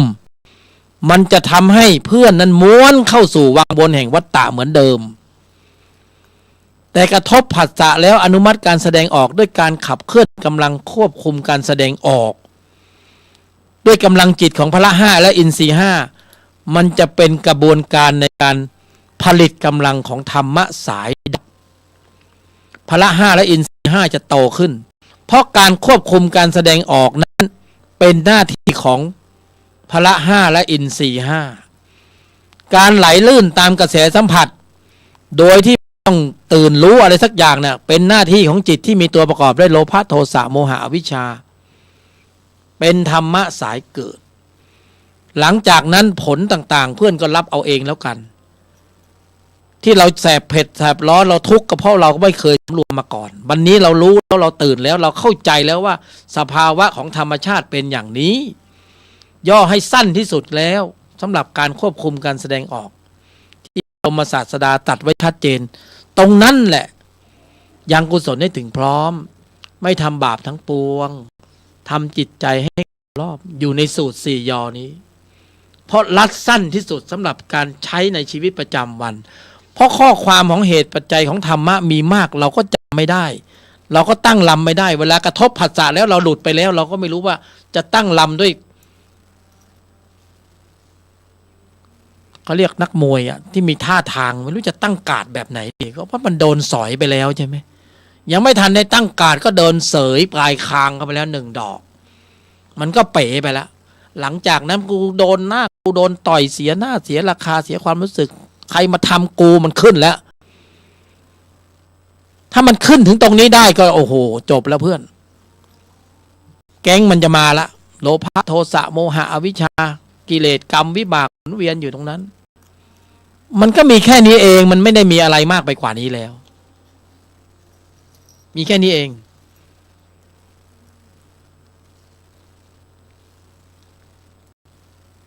จำให้สั้นที่สุดรัดที่สุดเพราะถ้าเยอะมันจำไม่ได้เนี่ยถ้านึกอะไรไม่ออกที่คุ้นชินก็เอาอยู่ในกรอบของสมถะสำหรับการเตรียมตัวไว้ก่อนคือสติอยู่กับลมหายใจไว้ก่อนจบแต่ละเอียดขึ้นไปกว่านั้นต้องสติอยู่กับการกำหนดหมายเพื่อควบคุมการแสดงออกขั้นตอนมันจะซับซ้อนมากขึ้นกว่าสติอยู่กับการกำหนดหมายลมหายใจเข้าออกแต่สติที่มีพละที่มีกำลังมากไปกว่านั้นคือกำหนดหมายเพื่อควบคุมการแสดงออกพอกำหนดหมายเพื่อควบคุมการแสดงออกมันจะเข้าไปอยู่ในกรอบของอริยมรรคมีองค์8เป็นธรรมที่ต้องกำหนดเจริญองค์ธรรมทั้งหมดที่ขับเคลื่อนในใจของเราคือ13องค์ธรรมและ1จิตเป็นริ้วขบวนใหญ่มิกเซอร์กันทำภารกิจพร้อมกันใน1ขณะนั้นๆมีองค์ประกอบของสภาวธรรมเหล่านี้อยู่สภาวจิตเหล่านี้อยู่และการแสดงออกในฝ่ายของธรรมะสายเกิดในแต่ละครั้งมันก็ไม่ได้มีจิตตัวเดียวนะเพื่อนมันก็มีหลายตัวเป็นตัวประกอบในการผลักดันพฤติกรรมการแสดงออกหลายตัวนะที่มันเป็นตัวประกอบรวมพร้อมอยู่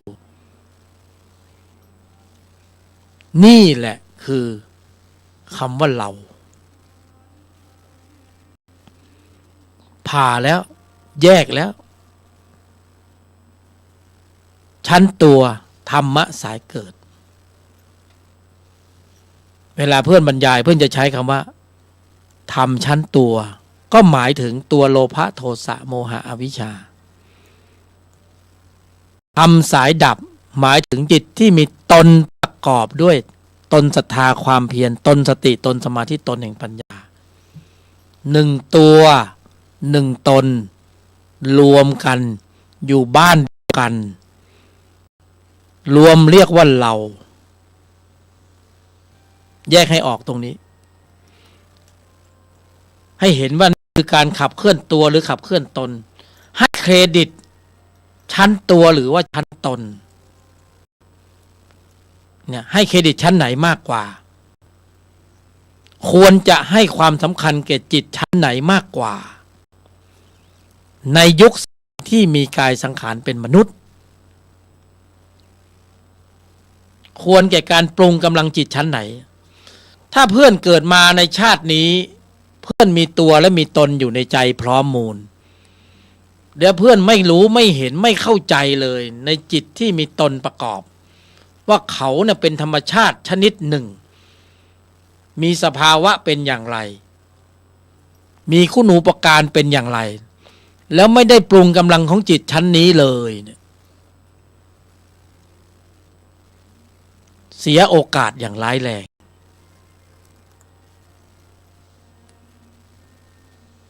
เพราะกายมนุษย์ออกแบบมาให้ขับเคลื่อนกำลังจิตได้ทั้งสองส่วนหนึ่งพาวนเข้าไปในวัฏสงสารเป็นพืชเชื้อของการเกิดอีกส่วนหนึ่งพาออกจากวังวนแห่งวัฏจักรพ้นทุกข์ไม่มีใครบอกไม่มีใครสอนไม่มีใครชี้นำให้ใครเป่าเสกได้แต่เพื่อนต้องทำเองหมดเลยไม่มีใครมาบอกเป่าเสกชี้นำให้เราเป็นอย่างนู้นเป็นอย่างนี้ได้เราต้องทำของเราเองไม่มีใครช่วยใครได้แม้กระทั่งนะเป็นพ่อเป็นแม่เป็นลูกก็บอกแล้วสอนแล้วก็ยังเข้าถึงยากเลยนะเพื่อน เขาก็มีแฟกเตอร์ของเขามาอยู่ก่อนที่จะมาเกิดใช่ไหมพอมาฟังเหตุปัจจัยอย่างนั้นเราบอกว่าธรรมะยิ่งเป็นธรรมที่ละเอียดอ่อนสุขุมลุ่มลึกอย่างเนี้ยถ้าเป็นพื้นฐานที่เป็นกฎเป็นระเบียบเป็นรูปแบบเป็นสีสันอันนั้นก็ยังโอเคอยู่ในระดับหนึ่งก็เรียกว่าธุรธรรมภายนอกมันยังอิงแอบอาศัยกฎระเบียบรูปแบบสีสันพิธีกรรมของเส้นไหว้วาทกรรมอะไรต่างๆเลิกยามต่างๆแต่ที่สุดท้ายเราจะไปเสียเวลาทำไมเราก็เข้าสู่ธุรธรรมในภายในซะเลยเพราะโอกาสอย่างนี้มันไม่มีอีกแล้วไม่มีอีกแล้วแต่ดีที่สุดเรามีอายตนะเรามีผัสสะเราสามารถขับเคลื่อนได้เลยทันทีแล้วเราปฏิบัติอะไรอยู่เราต้องตระหนักแล้วว่าเราปฏิบัติอะไรอยู่วันเวลาของกายสังขารสำหรับขับเคลื่อนกำลังจิตที่มีองค์ประกอบด้วยกุศลระดับนี้มันก็เริ่มลดน้อยถอยลงไม่ได้มีเพิ่มขึ้นเลยลดลงไปตามลำดับเราต้องอาศัยอายตนะในการปรุงแต่งเราต้องอาศัยการขับเคลื่อนภายในเพื่อเป้าหมายคือพละให้ได้พละสมบูรณ์ถึงพร้อม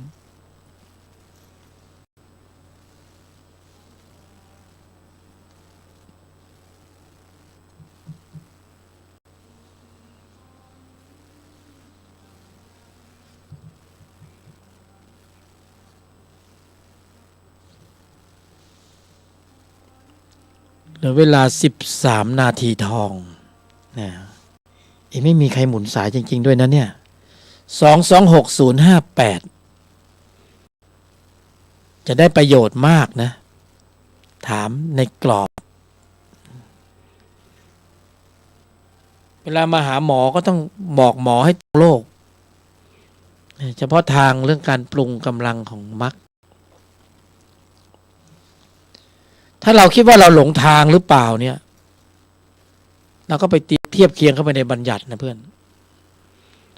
ฟังจากครูบาอาจารย์จากผู้รู้หลายท่านองค์ภูมิความรู้ในภายในเนี่ยทุกคนเนี่ยเขามีตรงนั้นอยู่นะบางคนก็เฉพาะทางเรื่องการปรุงรักปรุงโลภปรุงโกรธปรุงหลงแต่เฉพาะทางเรื่องการปรุงมรรคเนี่ยไม่ค่อยมีหรอกน้อยเพราะธรรมะสายเกิดมันไม่ต้องฝืนทนแต่ธรรมะสายดับเนี่ยมันต้องฝืนทนต้านแรงต้านของวัฏจักรจิตมันเหมือนมีอะไรมาขัดมาขวางมาหน่วงมาเหนี่ยวมาดึงมาดูดเพราะธรรมะสายเกิดธรรมชาติเขาเป็นอย่างนั้นอยู่แล้วถ้าเรามีข้อมูลอยู่เขาก็มีอำนาจการนะถ้าไม่แน่จริงเขาไม่เรียกพญามารมารเพราะฉะนั้นจิตตัวนี้มันเป็นดึกดำบรรพ์จิตมันเพาะบ่มมันอยู่มาในระยะเวลาอันยาวนานจนไม่ปรากฏการหักล้างเนี่ยมันใช้ทำผิวมันไม่พอมือหรอกถ้าเราจะขันน็อตสักตัวเนี่ยเบอร์5เดี๋ยวเราเอาใช้กุญแจเบอร์3เนี่ยมันก็เข้าไม่ได้นะหัวมันเบอร์5เราใช้กุญแจเบอร์8มันก็หลวมไปใช่ไหมนี่ถ้าพอเหมาะพอดีก็ต้องนี่แหละนะมักมีองค์8ธุรธรรมในภายในการขับเคลื่อนการสะสมในแต่ละวันเพื่อนจะสะสมด้วยอุบายวิธีอันแยบคายแบบไหนสุดท้ายวันหนึ่งเพื่อนก็ต้องมาสู่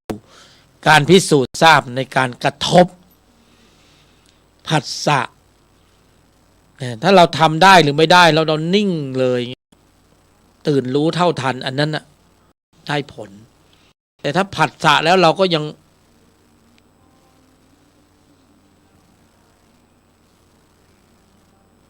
เราประมาทไม่ได้เนาะธรรมะ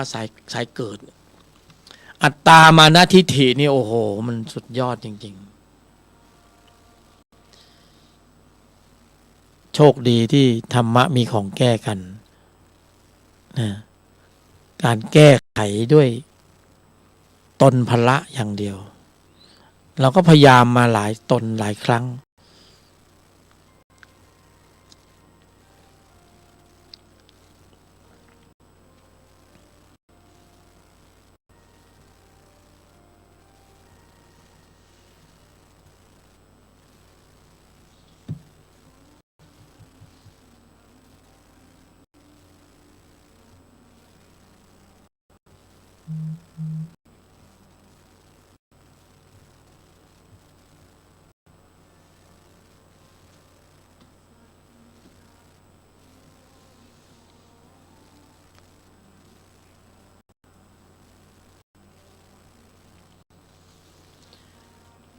ลมหายใจต่อไปก็สักนิดสักหน่อยก็สำรวมไว้อย่าให้มันผุดโผล่รู้แล้วว่ามันมีอยู่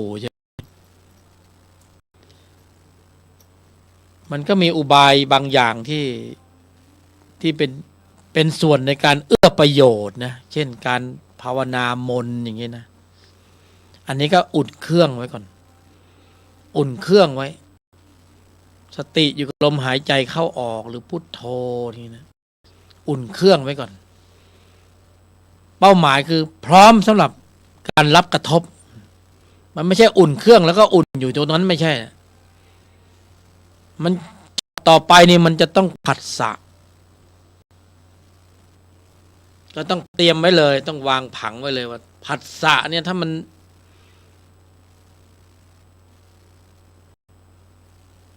มีวาระต้องแสดงออกเนี่ยเราต้องพร้อมสำหรับการแสดงออกในสัดส่วนที่สำรวมมันไม่ได้ทำได้ทุกครั้งไปหรอกมันเก็บได้ในแต่ละวันที่มันมีสติตื่นรู้เท่าทันแล้วก็ได้ชั่วโมงอันนั้นถือว่าได้ละ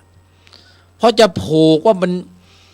สมบูรณ์ถึงพร้อมไปทั้งวันเนี่ยมันเป็นไปไม่ได้หรอกเพราะข้อมูลเก่าเราก็มีอยู่เรายังเป็นปุถุเพราะนั้นเราก็ต้องเก็บสแปร์เย็บไปทีละหมัดทีละหมัดเย็บหมัดเย็บไปทีละแต้ม2 แต้มทีละ1 นาที2 นาที1 ชั่วโมงเก็บสะสมไปอย่างเงี้ยบางคนก็บำเพ็ญสัจจะเอาเลยตั้งสัจจะเอาชั่วโมงนี้ไม่พูด5 นาทีไม่พูดสัก10 นาที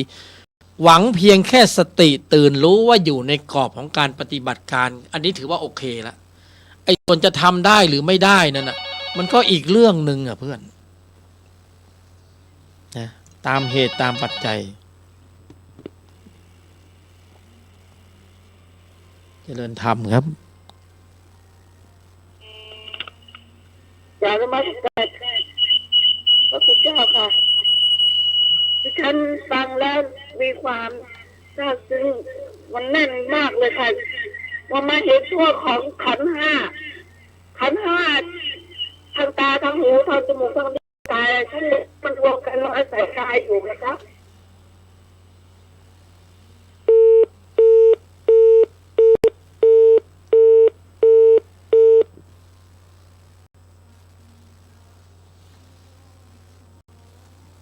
อนุโมทนาในกุศล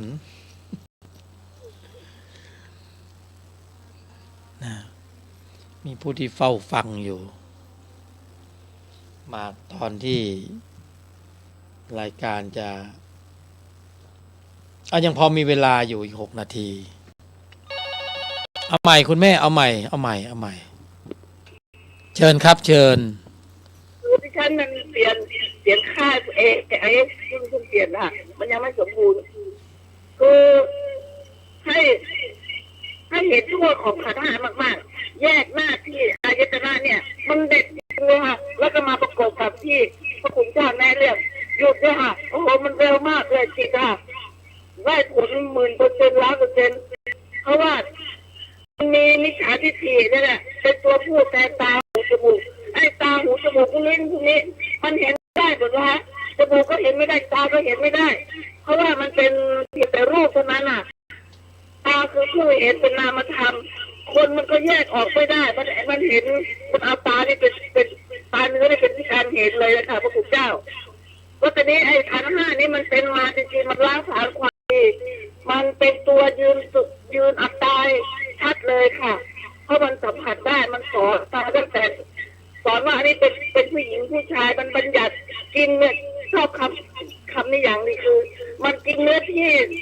มาหลายพันชาติโอ้โหน่ากลัวที่ท่านบรรยายเนี่ยมันเห็นชัดเลย มันกินเนื้อที่ฝังน้ำมาฝังเลยแล้วยังไม่นี่ยังไม่พอมันมีมิจฉาทิฏฐิคือพูดมิจพูดเนี่ยพูดแทนตาแทนหูแทนจมูกเรากูหมดนี่แหละอันนี้